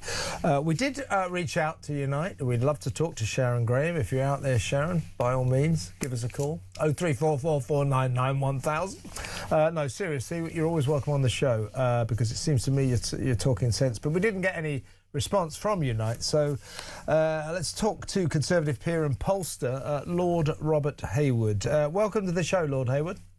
Good afternoon. I'm just laughing at the thought that I'm a replacement for a Unite Union head. So yeah, it did rather surprise. It's rather surprised me. But you're a pollster and you're a wise man. So you're just the person that we'll have in the absence of a Unite representative. But what Sharon Graham is saying.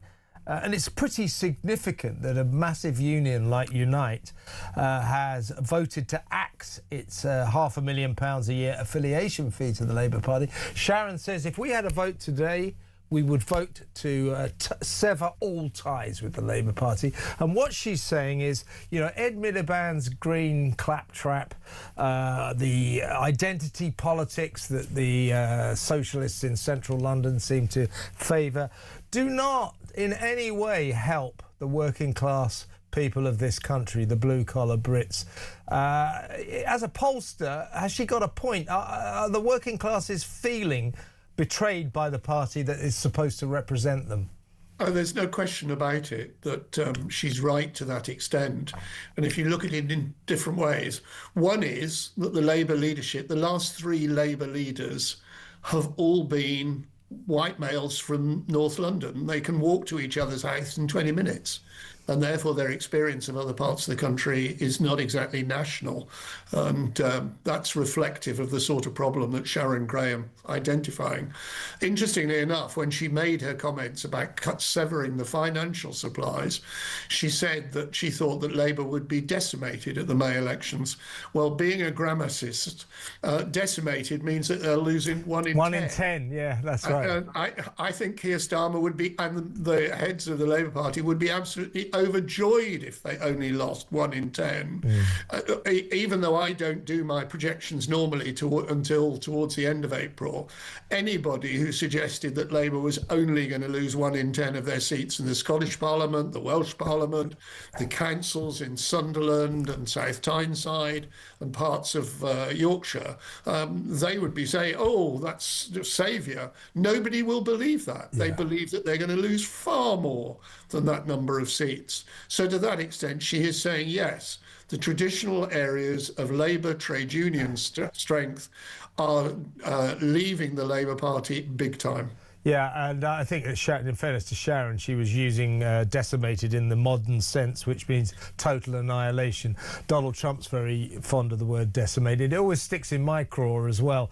King Herod, wasn't it, who invented it, killing 1 in every 10 children. Decimated means to destroy a tenth of everything as opposed to everything, but Sharon meant everything. Yeah. She means that Labour will be annihilated at the May elections, and I think she's got a serious point.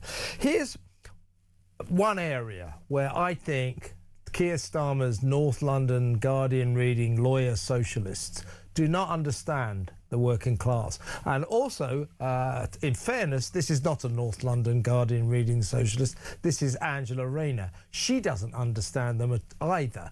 And this is on the migrant crisis. Now, I know for a fact that the migrant crisis, these thousands and thousands of illegal migrants who are coming into the country, being allowed in, and of course the millions who have been allowed in legally, are a source of great concern to the working class of this country. The working class is the blue-collar people who get up and work hard because it's their taxes. A lot of these migrants, they would see maybe might take their jobs. They have to help pay the welfare bill. So the working classes are very worried about the migrant crisis. They want to close the borders. They want to solve this. They want to stop these people coming into the country. Angela Rayner says, no, no, no, to do that would be un-British. Keir Starmer seems to think that that kind of line of thought, strain of thought, is racist. This is a serious area where Labour do not understand the working classes of this country. No, and that's the reason I said just now that Labour, while I've no precise idea, there's no question that in places like Sunderland and South Tyneside, West Yorkshire, Lancashire and the West Midlands, Labour are facing massive defeats in May because they have lost contact with that group of people, and they lost huge numbers of seats last year in terms of Nottinghamshire, Derbyshire, those sorts of counties which you would regard as parts of the traditional Labour working class bastions. And there's no question that immigration for those people is very, very high on the priority list. If you look at the normal polling analysis each month of what people think are the big issues, the most important issues, on a regular basis, it's either immigration or the economy. They run neck and neck and have done now, in effect, for several years. They are the two main issues for the population at large. Lord Robert Hayward, thank you so much for coming on. Next time I can't get Zach Polanski on, would you mind standing in for him? I stood in for some interesting people in my time, but neither him nor Sharon Graham. Good to talk to you. Thank you so much. Lord Robert Hayward there, Conservative peer and pollster, but he's got a point, hasn't he? I mean, he understands because he polls this country. He knows the way people are thinking. I despise the way that the Labour Party no longer represents the interests of the people it was set up to represent. That is, the blue-collar Brits, hard-working, working-class people. That Keir Starmer has no understanding of whatsoever, nor, by the way, because she's clearly been tainted too long by the Westminster bubble, does that working-class scion Angela Rayner. Got to loosen up this crackdown. The crackdown on the migrant crisis is un-British. No, it isn't. What a ridiculous thing to say. It betrays the working class. Angela, with that nonsense, you are betraying the blue-collar people of this country, and I think that's a disgrace. What do you think, folks? 03444991000. Next up, Sean Costis, Head of Sport at The Sun. We're going to cover all the wonderful world of sport and the football, particularly the Champions League last night, so that'll be fun. That next. Stay tuned.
across the UK. On DAB+, on your smart speaker, on your smart TV, and on your side. This is Talk. Welcome back. The good news. Sean Custis is the new Director of Sport at The Sun. Congratulations on your promotion, Sean. The bad news. He's a Newcastle fan. And in the Champions League, you lost 7-2. You're going to have your fun here, aren't you? Yes, I am. You lost 7-2 to Barcelona. I mean, it was going quite well in the first half. What went wrong? Well, first of all, as we say to all the likes of yourself, Kevin, you've got to be in the Champions League to lose 7-2, of course. So we did get there, and we were into the last 16. And we actually played well. This sounds ridiculous. For 3 out of the 4 halves over the 2 legs. No, the trouble was, the other half was absolutely wretched. You would probably be on air while this game was going on, actually, because it was 5:45 kick-off last night. And we were in it. We were right in it, attacking very well. It was 2-2. We conceded a penalty just before half-time. Go 3-2 down. But, hey, we're still, still in it. You went 2-0 down. You managed to draw a level, right? It was 1-0, 1-1, 2-1, 2-2. Okay. Got back, 3-2 so down very to respectable. A penalty. Very respectful. Yeah. And we still feel we're in it because they look vulnerable at the back. Little did we realise how vulnerable we were at the back, and they absolutely cut through us second half, and it was pretty poor. And there was a bit of relief that we got away with 7-2. Could have been worse. Honestly, kept it respectable. Could have been a lot worse. Yeah, because I did see sort of 10 minutes of it when I came off air, and it looked as if Newcastle had just completely lost their heads. They were just playing some terrible. There were a lot of mistakes. A lot of mistakes being made, giving away the ball. Bit shell shock, really, and it's hoping to get off this pitch as soon as we can and concentrate on, unfortunately, the only game that now matters, which is Sunderland on Sunday. And having lost already to Sunderland this season, this is one Newcastle absolutely mustn't lose. Must win, really. Yeah. Home to the Sunderland fans are going to have some fun with you, Lawrence. They are. Yeah, but the thing is, it's their cup final. We've got bigger fish to fry at times. As a rule. But look, hey, they're buoyant. They've had a very good season in the Premier League. It's a big test for Newcastle, but I think the fans will be up for it. Players will be up for it. And for Eddie Howe, it's really big because there are a lot of wavering fans who are a bit on the fence about Eddie and his future. And he needs the win against Sunderland to keep. I think if I was Newcastle, I'd hang on to him. He's a good manager. Good manager. But it's important to him, this. Yeah. Anyway, you're mocking me just because I support Fulham and we're not in the Champions League. Where can you find the most cobwebs in all of London on Fulham's trophy cabinet? You say that about Spurs, unfortunately. Yeah, exactly right. What's that old joke about Fulham? What's black and white and slides down the table? Fulham. Right. There were teams that did better than us last night, I have to say. Yeah, let's talk about that. So we got to Liverpool. Liverpool beat Galatasaray 4-0, and that was pretty good going because they were 1-0 down for the first leg, and they romped their way through that, and that was pretty good performance, including the Mo Salah special, which brought up his 50 goals in Champions League, and they were excellent. And Spurs gave their fans something to cling on to, some hope. They did beat Atletico Madrid. Look, they were 5-2 down already. It wasn't like they were never going to win. They were going to get back, but they played quite well, and they have a biggie against Nottingham Forest on Sunday, which is going to define 6-pointer, right? Yeah. That is the old 6-pointer. That one is, Kevin. And Forest are playing tonight in the Europa League. They're 0-0 with Midtjylland at the moment. They're 1-0 down from the first leg. Aston Villa play later on against Lille, also in the Europa League. And, of course, Crystal Palace play in the Conference League. They're 0-0 with the mighty Larnaca of Cyprus at the moment. Oh, no. Dangerous place to play football. Dangerous place to go, Larnaca. They did get there before the boat, though. But yeah, they haven't their form's a bit in and out, isn't it, Palace at the moment? So that's proving a bit of a tricky tie. So I think that sums up Europe. But as I say, only one thing for us to worry about this weekend, and that's Sunderland. Fulham have got Burnley, so that's a match. That's the match. Yeah, exactly. Yeah. I'm going to that. You're going to that, right? I'll try and stay awake. Nothing to play for. Well, actually, we will have a bit of fun at Scott Parker's expense because he's going down. Do you know what is the situation about you lot and Scott Parker now? We have utter contempt for him. Totally, even though he brought you back up. Yeah, I know, but we don't like him. We don't. You don't like him. You know what it's like. What other? We've got a couple of seconds left. Other important games at the weekend? Anything that matters? Well, I mean, Liverpool go to Brighton at 12:30, so they're coming off the back of having got through this and want to cement their place in the top 4 for next season. Should they not win the Champions League, so that'll be important for them against Brighton, and not an easy one at half 12 on a Saturday. Never easy. Chelsea play Everton on Saturday, looking to redeem themselves a little bit, having gone out the Champions League.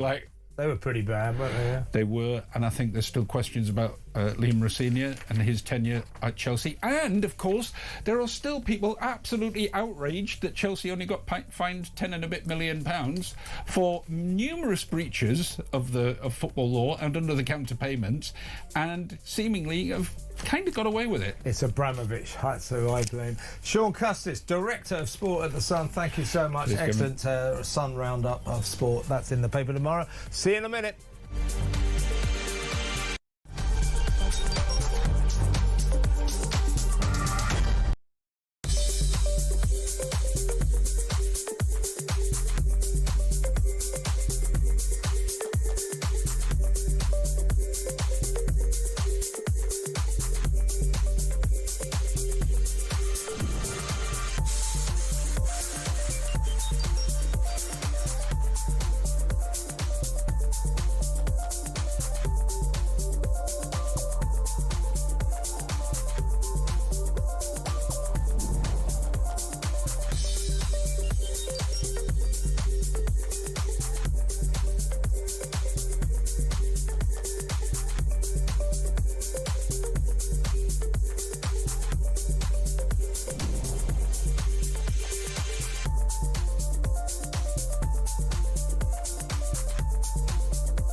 Across the UK, on DAB+, on your smart speaker, on your smart TV, and on your side. This is Talk.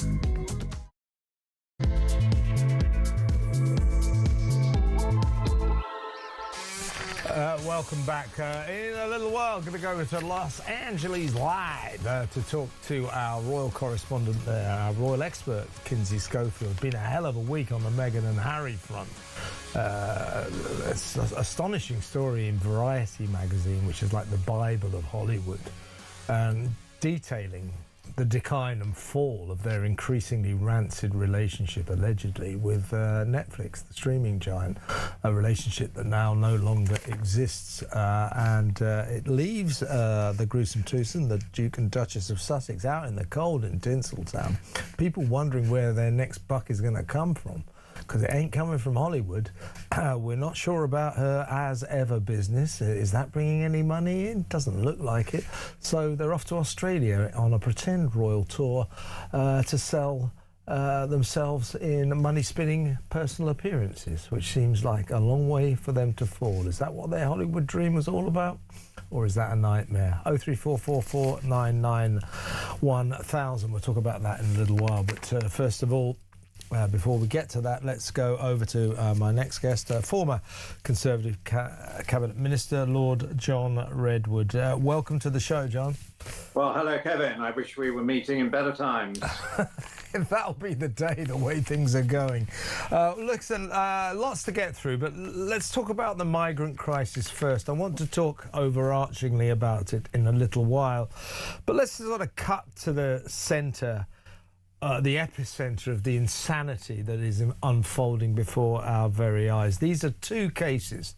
So let's not talk about all these migrants that are managing to break into our country illegally and legally for the time being. Let's talk about what happens when we get to the point where they've broken our laws, gone to prison, and we quite rightly decide to deport them. But then again, they appeal, and then we say, no, you've got to be... And then they appeal again and again and again until we let them stay. Now, we've got two examples of this, what I described earlier as a sort of deranged hamster wheel of absolute lunacy.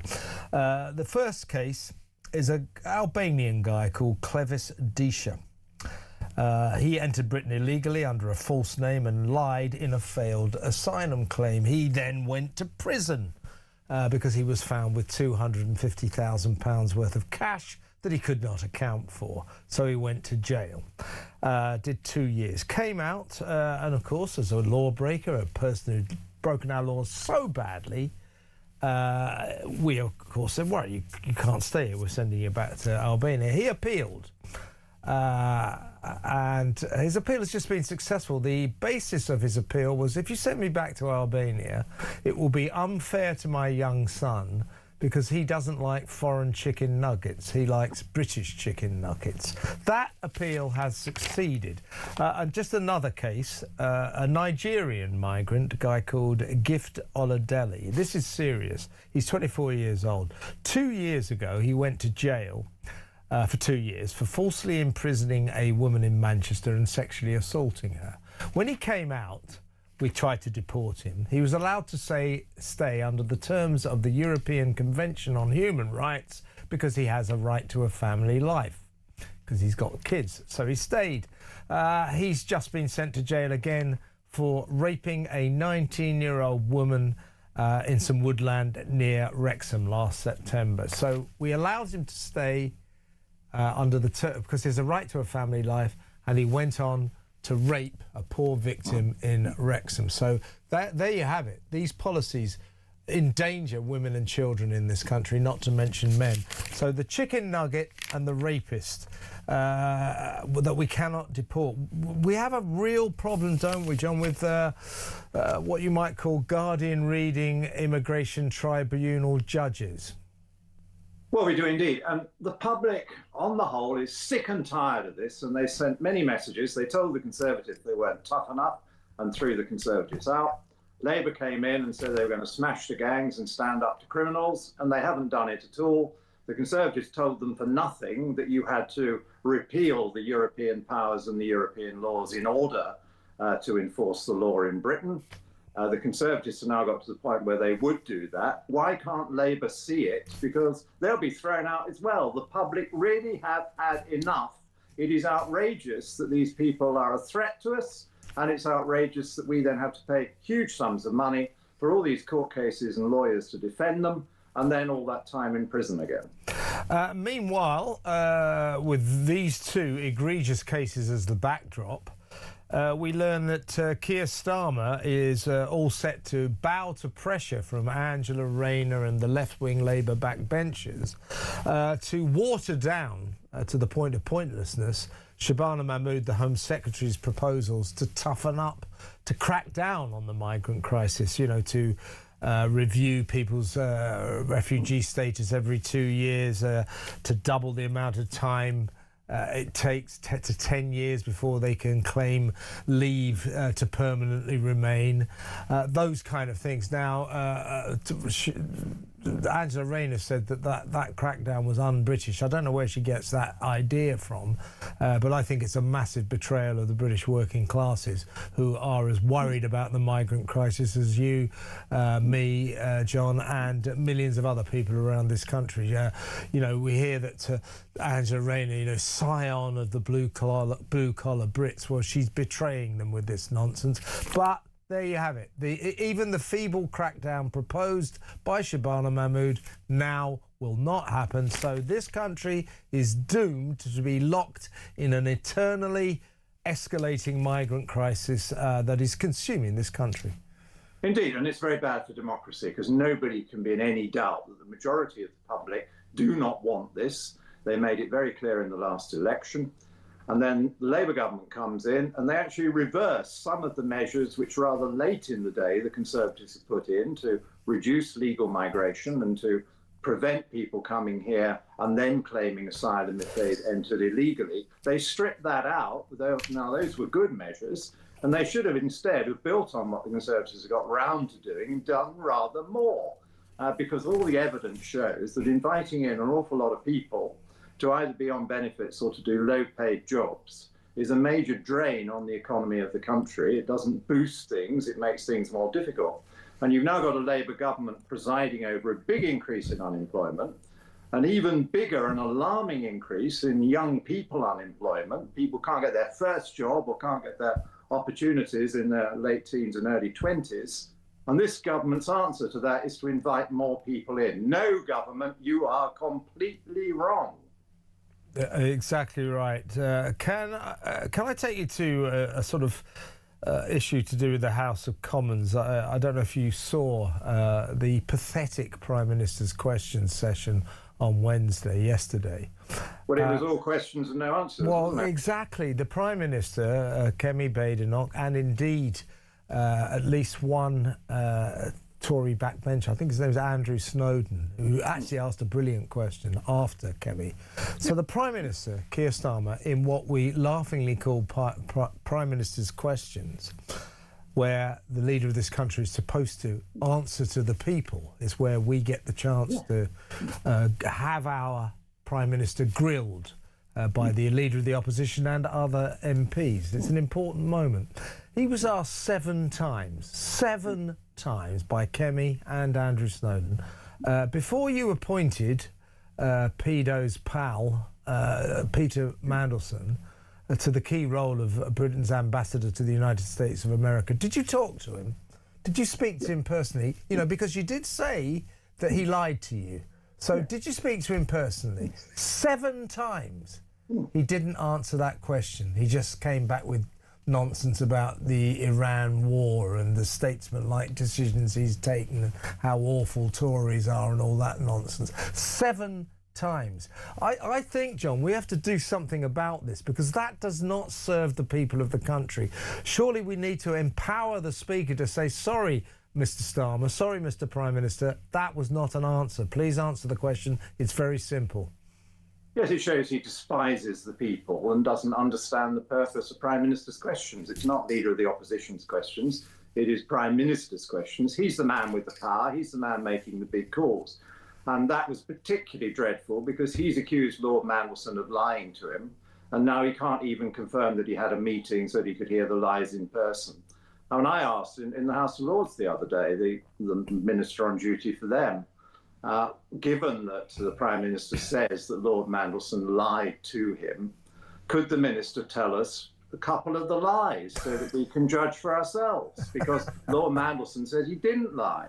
And again, they couldn't answer, not a single answer, whereas their whole case in the defence of their Prime Minister is that he was lied to, but they won't tell us when he was lied to, and they won't tell us what the lies were.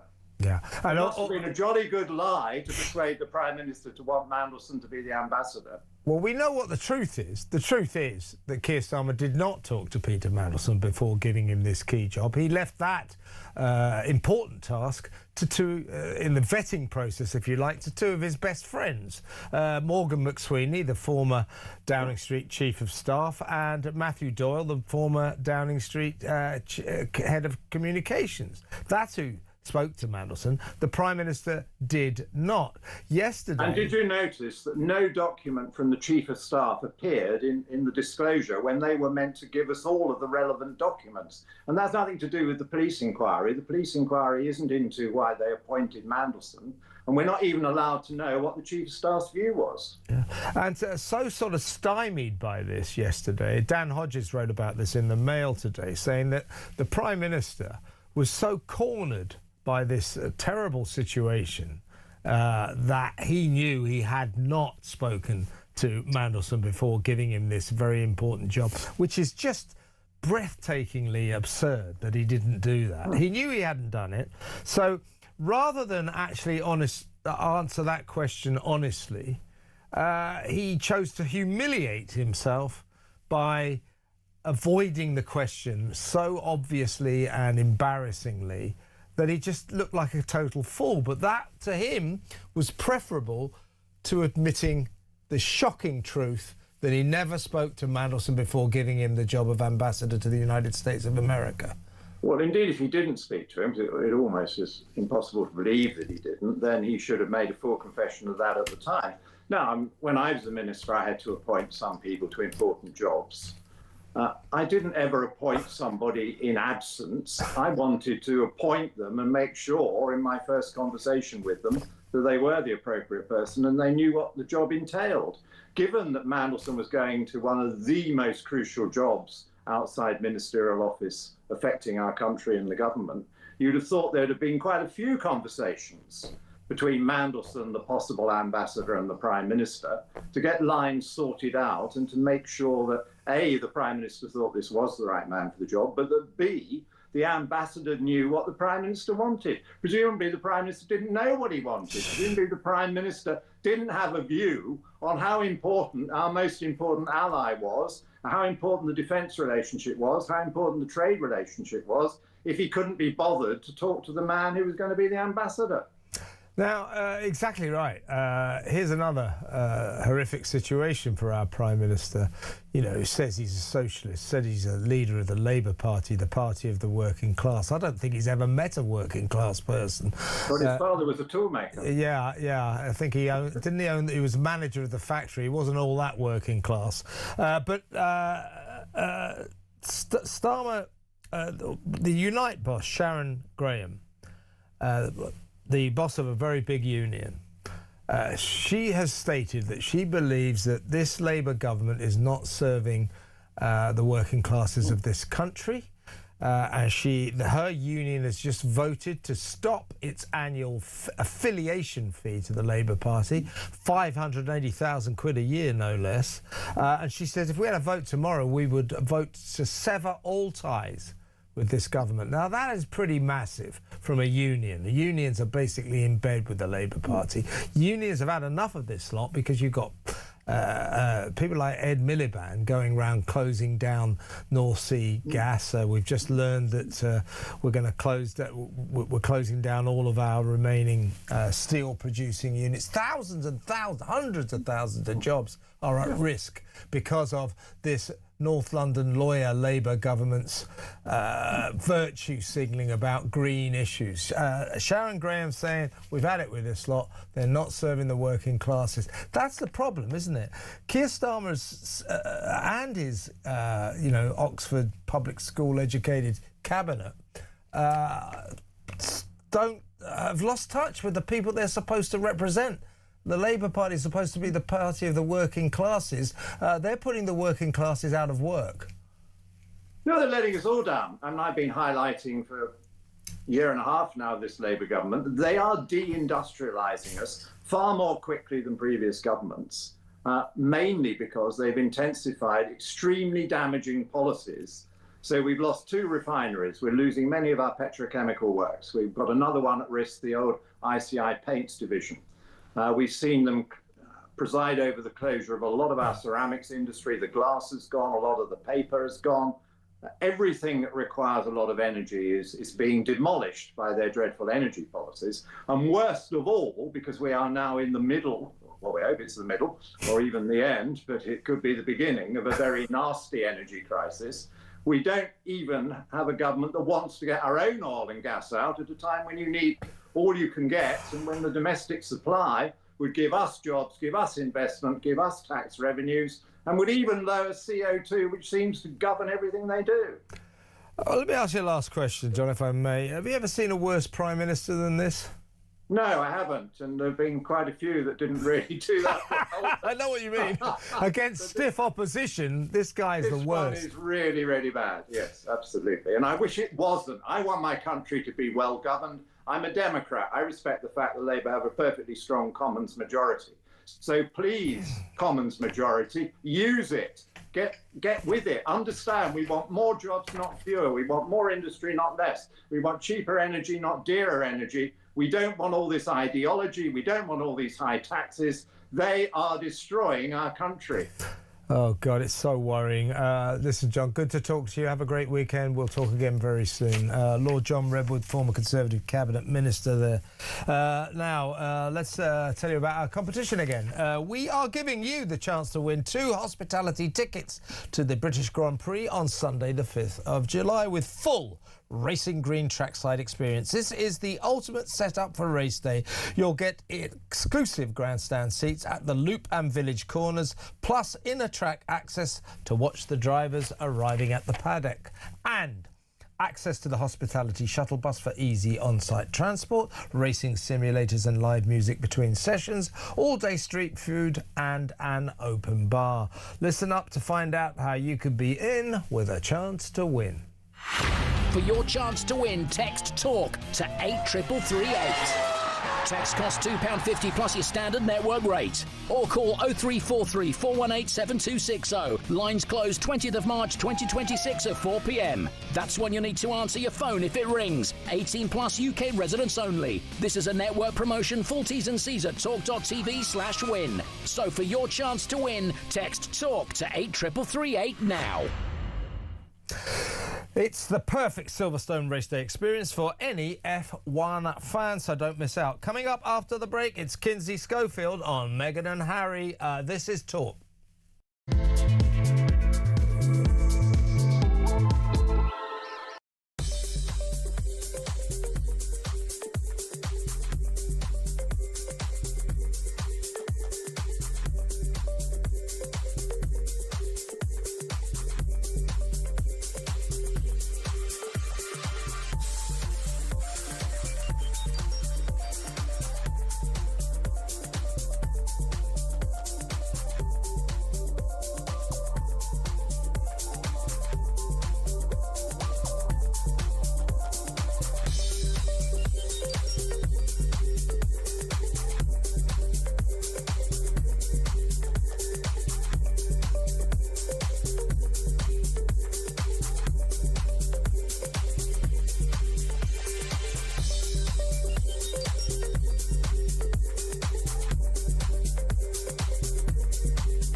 across the UK.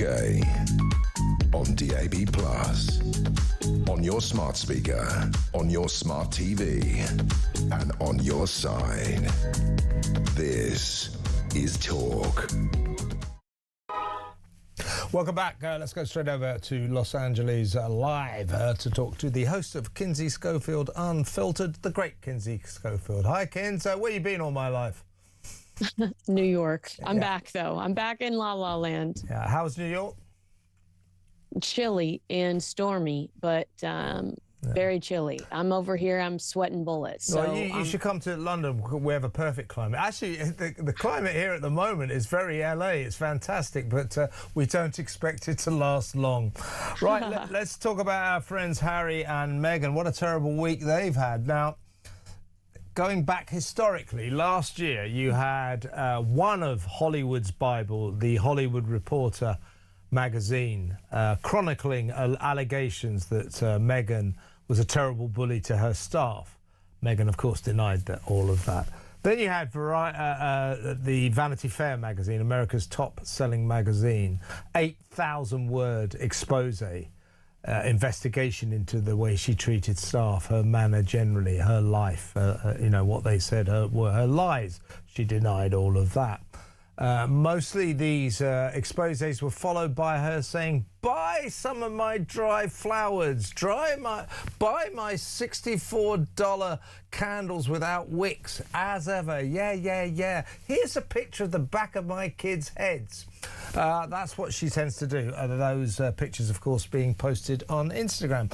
Well, this week, a third very respected publication, another one of Hollywood's Bibles, the very well-known Variety magazine, has done the same thing. They have devastatingly, on that magazine, chronicled the decline and fall of the gruesome twosome's increasingly rancid relationship with Netflix, saying that the Netflix executives became sick and tired of them, that nothing they did was working out. They were sick of Harry and Meghan constantly trying to recycle their Megxit story, that Meghan during Zoom meetings would just disappear, never to return again, that the communications skills were bad. Basically, that Netflix got to the point where they said, we are done with these two. So that is all over. Another devastating report. Meghan has, of course, denied every single word and popped up on Instagram with a picture of the back of Lilibet's head saying, I got some as ever stuff to sell you. It's a familiar pattern, isn't it? Yeah, we're bored. We're bored with it. And to the point of the bullying allegations being more heavily featured in The Hollywood Reporter and Vanity Fair, there is a reference to the condescending way that Meghan treated people. But they said overall, Netflix's concern was her lack of experience and her inability to recognize what was going to work when it came to pushing product. Like they had we see this in a new feature in the Daily Mail. The Daily Mail today revealed Netflix's strategy. Like Netflix wanted to start with alcohol. They felt like that would have been the strongest way to launch as ever. And Meghan pushed back and she wanted to go with flowers. Dried flowers. And loose that, like there's somebody at Netflix complaining about all the jam. They're like, there's jam everywhere. It's all jam. But Netflix had a different strategy and they wanted to do similar to the Bridgerton outline. They wanted to do teacups, they wanted to do tea towels, and Meghan had her own focus, and that's what she insisted on doing. And the only person you can blame is Meghan, if you believe Meghan, because I think it's at the Fortune's Most Powerful Women Summit in Washington, D.C., where Meghan specifically says, I'm in charge. I make the decisions around what's going on. They're a partner, but I actually have final say over everything that happens. And so, yeah, and don't forget that Variety gave her that glowing cover right after Queen Elizabeth died, where she's looking up at the sky and it's like the Meghan moment is here or something like that. and she allegedly took the green dress where she later used it in the As Ever promo pictures and tried to convince us that she needs to keep her clothing from photo shoots for her royal archive that doesn't exist. It's called her Montecito closet. But I do think it's interesting that Variety's clearly had this change of heart, and they've realized, because you know as well as I do, having worked in LA, that when you look at some of these outlets that pander to Harry and Meghan, the People magazine, the Us Weeklies, the reason that they're doing that is in exchange for access to Harry and Meghan. So someone has determined that having access to Harry and Meghan is more important than telling the truth about Harry and Meghan or exposing Harry and Meghan when Harry and Meghan are dishonest or they have fails. And you've had someone at Variety that initially felt like the access to Meghan was important, that has realized that they no longer have the power that they have in Hollywood, and having access to Harry and Meghan is now irrelevant. And that happens when you tell the same soap story over and over again in every interview. That happens when you try to hijack Rodney King's pain and make it your own origin story over and over again. Yeah. I mean, I think that they realize that there's just not, there's not much left going on with Harry and Meghan. They're boring. And let me read a couple of quotes from this article in Variety magazine, which is very, very well sourced. I mean, this is a respectable magazine. It's not a tabloid. It's a very respectable magazine, highly respected, and very, very respected in Tinseltown, one of the Bibles of that showbiz town. Here's a couple of sentences. The Sussexes' perceived pattern of selling repackaged versions about their exit from royal life has exhausted Netflix. And the article concludes with this, and I think this cuts to the chase. After half a decade of inconsistent shows, strategic shifts, false starts, and a diminished hold on the popular imagination, are the Sussexes really living the Hollywood dream they imagined? Before you answer this, let's remember that in a couple of weeks they're off to Australia, where they will spend their time selling themselves for personal experiences, making money like B-list celebrities, saying, here I am, it's $2,300 for a selfie. Harry will be making speeches for money. She's going to be the star attraction at some weekend for women, 300 women who are going to pay upwards of like £1,700, $1,700, £1,400 for 3 days in the orbit of Meghan. This is what it's come down to. They're just selling themselves, access to themselves, cash for access. They don't seem to have any other serious forms of income anymore because, as you say, they've become totally toxic in Hollywood. Nobody wants to work with them. All of their projects have come to nothing. Well, I was talking to Dickie Arbiter about Princess Diana, and he was like, well, you know, she used to make a lot of money by doing these charity events, some around the United States, where she would just attend a dinner, and then all of these people would donate a lot of money so that they could say that they had dinner with Diana. And did they actually get to have dinner with Diana? No. But they could say that they were, they could say that they were because they were in the same room. In the same ballroom, yeah.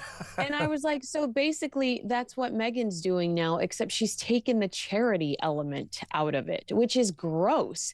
She's just taking the Princess Diana playbook, but removing anything of value or substance from it, just cashing the check herself. And that's utterly vile.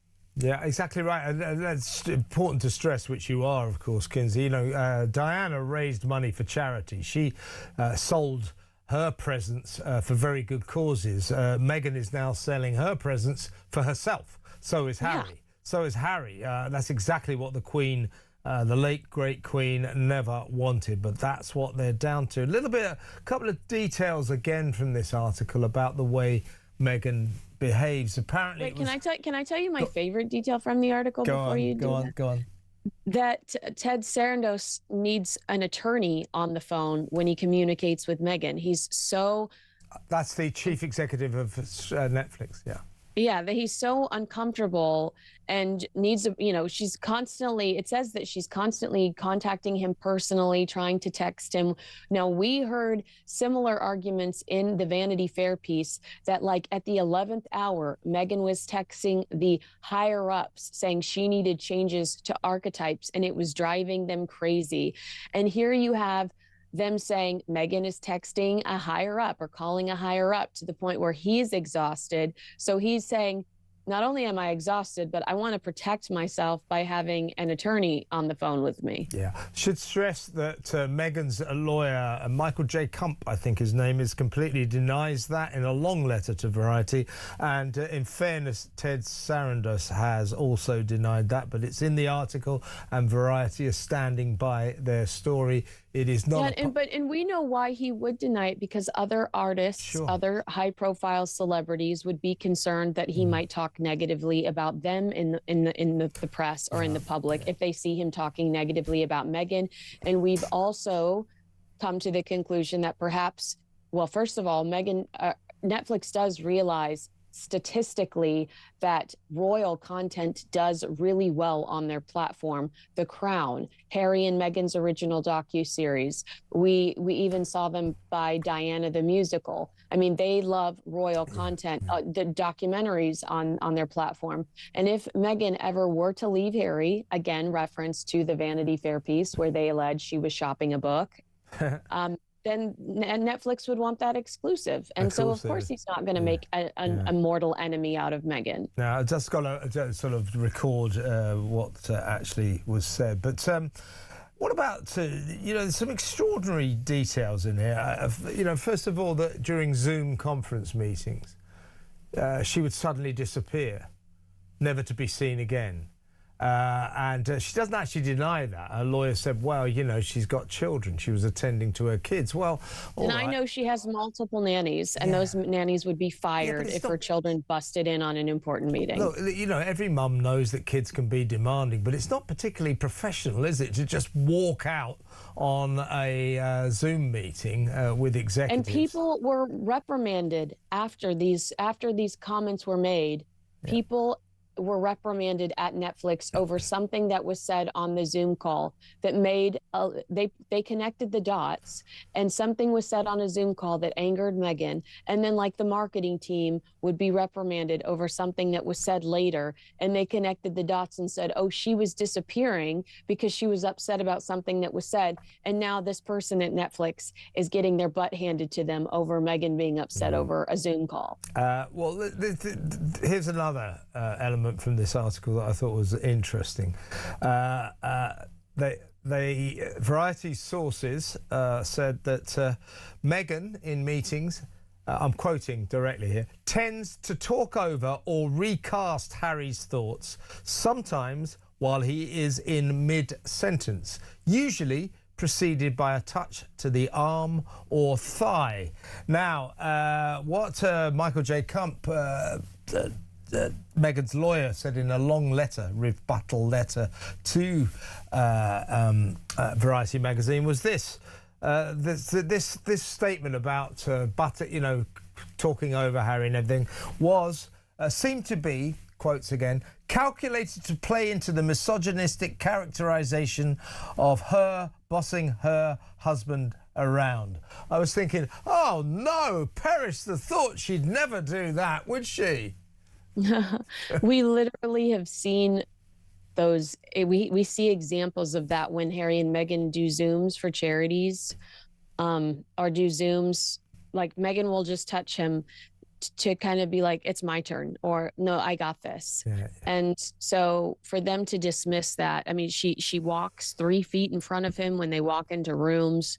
I think that's another example of this, her taking charge. So I think that's silly. I mean, one thing I have experienced through them is, and Tom Power will attest to this, is that when something's right, these two, and they don't like it, they lash out. They don't follow the never complain, never explain. Oh, God, no, they certainly do not. The British royal family. I was very confident in my source that told me that Meghan's team had approached Dolly Parton about appearing on With Love Meghan, And Meghan's team lashed out and said I was lying. I went back to my source. My source is like, no, I'm telling you this is true. I really do trust my source. And so they lash out when they just don't like something, but it's typically true, is what my personal experience is. Yeah, as I said, they lashed out furiously when Hollywood Reporter first exposed the alleged bullying by Meghan. They went to Us Weekly and tried to stage a counter article where everybody's praising Meghan, and these people that are praising Meghan literally no longer work there now, Kev. Yeah. The people that praised her in Us Weekly don't have jobs with her anymore, and that's all that we need to know. Exactly right. Now, last question, really. I mean, Variety say, look, nobody wants to work with them in Hollywood anymore. Netflix are done with them. Their movie projects have got no chance of getting off the ground because they're toxic. Nobody wishes to get involved with this couple. So there they are, hawking themselves in Australia. I don't believe As Ever is making any money at all. She said she made $36 million from jam sales alone. Yeah, right. I don't believe that. And that article says that there's $10 million of unsold inventory at least. Yeah, that Netflix were inundated with $10 million worth of unsold As Ever products. So their future, I mean, they need a lot of money. They've got no real sources of income now. Their future, it seems to me, is going to will be going around selling themselves. Yeah, I mean, I think that that's a pretty fair assessment. We saw Prince Harry do it with the Toronto Hilton Real Estate Convention. We're seeing it in Washington, D.C. later this month. I believe Prince Harry is appearing at another digital mental health summit where I had people denied to speak that were very angry. They asked me, how is he qualified to be there? And they weren't. I said, I don't have any idea. But yeah, I think that they're going to try to make money with public appearances. And so, Kev, she's back to gig work. Yeah, she's back to LA where you have to go to audition and you're paycheck to paycheck because you're gig to gig. She's right back there. She's right back to where she was in 2015. Audition, gig, paycheck. Yeah. It's a hustle. It's exhausting. And it's going to make for a very unhappy household between these two because this is not what she signed up for. She thought she was marrying a wealthy prince. Yeah, and he thought that it was all going to be wine and roses in sunny California. It's a whole sea of disillusion. Are the Sussexes really, this is Variety, are the Sussexes really living the Hollywood dream they imagined? The answer to that is a clear no. It's all gone wrong. Kinsey, fantastic to talk to you. Have a lovely weekend. We'll talk again on Monday. Kinsey Schofield there in Hollywood on this extraordinary article in Variety magazine. Before we go to break, next up, by the way, John Lucas, assistant head of news at The Sun, will be joining us to talk about what's in the paper tomorrow. But before that, at 7 o'clock, going live on YouTube is my show Plank of the Week. It's a doozy of an episode this week. Here's a little clip. He's clinging onto his job by the skin of his teeth. Because he's blown it with the Greens. Because of the Greens, because of the by-election, they lost the deposit. They were absolutely nowhere. Did they lose their deposit? There is. I think this is the thing that's really embarrassing about them, is because the original party of protest is non-existent in an era of protest politics. And it is because of Ed Davey. It is absolutely astounding how far the Lib Dems have collapsed. And he is clinging onto his job for dear life. Like the Labour Party and most other political parties, there's nobody actual competence in the Lib Dems to take over from him. But, I mean, he's like, when we talk about Resignation Watch, he's the one that everyone should be watching. There was a story in there.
across the UK.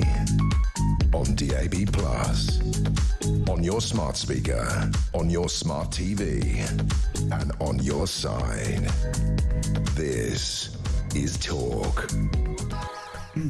Welcome back. John Lucas, Assistant Head of News at The Sun, is in the studio. We're going to go through some of the great stories that will be in that fine publication for you to buy tomorrow morning, probably online as well. So what first, John? Hell's Bills. This is about the war in Iran. What are we talking about? Yeah, well, I think we're on day 20 now or something like that of this war in Iran. It's a very strange conflict because normally, I mean, obviously lots and lots of people have lost their lives, but you know, we're not talking about tens of thousands at this point. The real impact that we're seeing is economic, and that's because Iran is has vowed to strike back at the West by targeting oil, gas infrastructure of the surrounding countries, and we've seen a tit-for-tat exchange between Israel.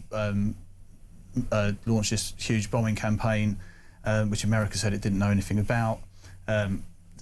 Don't know whether that's really feasible, but the bottom line is we're setting it out tomorrow for our readers. Actually, what's it going to cost all this them? means for them. Yeah. So we've seen crude oil was trading up. I think it was a high of $119 today, and we're starting to see that impact on the forecourts. Worse than that, Bank of England have warned of interest rate hikes. They think that they'll be free before the end of the year, and we think that the energy bills caps is going to be pushed right to the limit. So people are looking at 300 quid on their domestic energy bills alone as a result of this war, and doesn't really seem to be much of a sort of a sort of path forward to resolve. Petrol prices are already soaring, aren't they? And they're going to get higher. I mean, this is going to seriously hit us in the pocket. I think the Sun's quite right to lay out what it means. You know, this is bad news, folks. It really is. Got to move on to the next story, though. Very good, I love this story, mainly because I used to have a dog called Stanley. Anyway, Wagatha Christie, tell us all about this sleuth of a dog. Yeah, so this is the story of Stanley the Labrador, and he'd just moved in with his owner, Paul, to a lovely little cottage in Clisthoniton in Devon, right. And he didn't know anything about the history of this area. Turns out there's a very, very famous Victorian 160-year-old murder, mysterious murder, not solved, right? Yeah, well, it was solved in as much as Mary Ann Ashford. She was a married woman and she'd been having an affair with the baker's boy down the road, and she had decided to poison her husband so that she could run off and live with the lover, poison him with arsenic. Yeah. And it was a very controversial case because she was hanged in front of 20,000 people outside the jail in Exeter, I think. And it was very controversial because it went wrong. It took a long time to die, and it was a big, sort of watershed moment against the death penalty. Anyway, the dog, they've been living there for a year, and the dog's scratching at this area in the garden. They had to keep reseeding it, and they put a paving slab over it. Anyway, it turns out the vial of poison that she used had been buried in this spot, and it proves once and for all that she was the killer, and she did poison her husband, although she denied doing it. And we think that will end up in some sort of crime museum, this little vial. Well done, Stanley. Yeah. So Paul Phillips, 49, is the owner. Was shocked when Stanley came up with this bottle and it said "not to be taken" on the glass. So that's a great story. I hope you got pictures of Stanley and everything, have you? Yep, absolutely. Yeah. I think when I was on the Sun, we'd have probably sort of somehow got him to have a magnifying glass like that. Yeah. Anyway, let's move on to Arras. Luke Littler, what's he been up to? So Luke Littler is. He's still only 19 years old, chap. He looks about 53 now.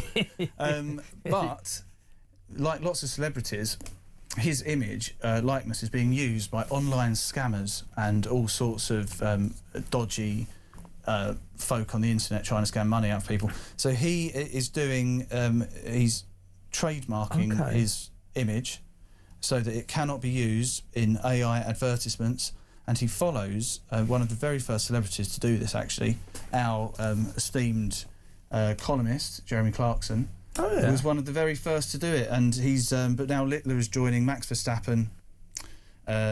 Some lots of supermodels are doing this sort of thing now, and I think you know, Hollywood stars are getting in on it as well, but also Luke Littler. So that's you know, make sure that nobody makes money out of your celebrity's image, right? 100%, yeah, and everyone, yeah, yourself, you're on screen. Yeah, I'll be invested in that, because, you know, there's so much money to be made out of my face. Unfortunately, evidently, not by me. John Lucas, brilliant stuff. Assistant head of the news at The Sun. That's what's going to be in the papers tomorrow. There'll surely be lots of other brilliant stories as well. There always are. Buy it tomorrow or look at it online as soon as you can. Next up, we'll be taking your calls, 03444 991,000. I don't know if we've got any WhatsApp voice notes, but if we have, I'll play them out and I'll try to read some of the messages as well. So a little bit still to come. Don't forget, after 7 p.m, you can watch my show, Plank of the Week. It's really good this week. You can watch it anytime you like on YouTube, so get stuck into that as well. Thanks, John. You next. Stay tuned. Full Throttle Forethought. Kevin O'Sullivan at Drive on Talk.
Across the UK, on DAB+, on your smart speaker, on your smart TV, and on your side.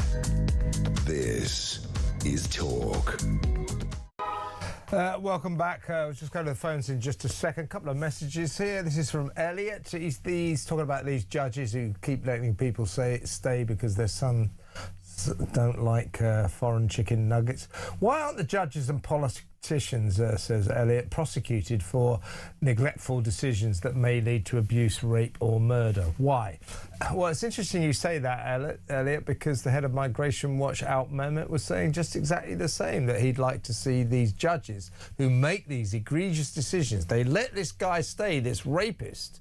2 years ago, he went to jail for kidnapping and sexually assaulting a woman. They let him stay after he came out because of his right to a family life. 2 years later, he rapes a poor victim in Wrexham. That's disgusting. That's really bad. So good point, Elliot. Here's Margaret. She says, who is paying for these chicken nuggets? Oh, yes, we are. Starmer is showing his true colours. He wants the migrants here. That's why he never, ever addresses this invasion. I think you've got a good point there, Margaret. Here's voice notes. Here's Kelvin on rejoining the EU.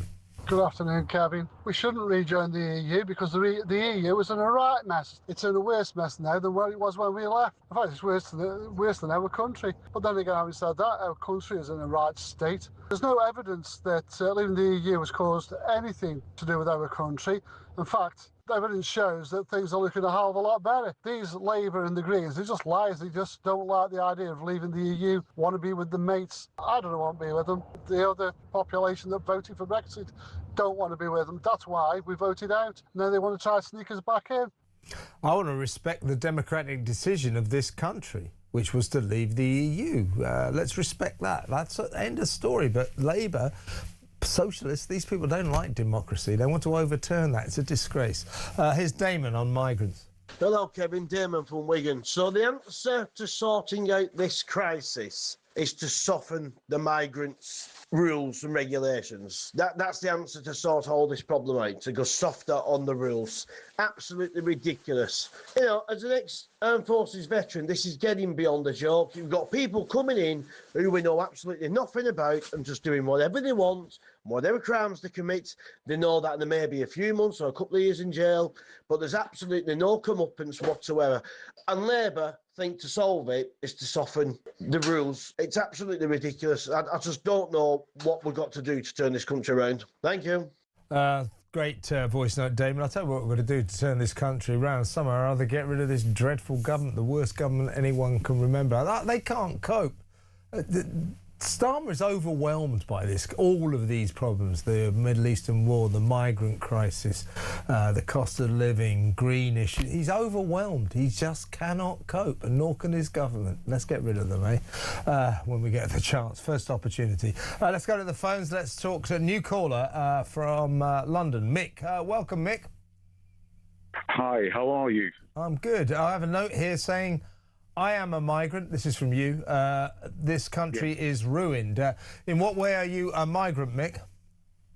I first came to the UK as a little boy in the 60s, and I grew up watching a beautiful, wonderful country being slowly but deliberately destroyed. Where are you from, Mick, originally? Nigeria. Okay, yeah. Now, the thing is this. Us Brits, we are good at diagnosing a problem and understanding what it is. But we're not very good anymore about doing exactly the dirty work that needs to be done to correct it. It's the tough decisions that need to be faced. I agree with you. Yeah, absolutely. Look, listen, we have a focused and determined race, if not group of religious people who have a mandate. They have a mandate and they have a time scale and they know what they're doing. They know us. They understand that we are confused and we're not united anymore. What are you talking about? The Islamic community? Yes, I am. Yeah. Well, listen. I agree with yeah, we do appear to have a problem. Those scenes we saw in Trafalgar Square the other day were slightly disturbing, I think. Listen, Mick, I've got to go because the show's nearly over, but it's the first time call. Don't make it your last call. Call me again very soon. We'll have a proper chat. Thank you for ringing. Mick in London. Peter Carball is in the studio. You had last night.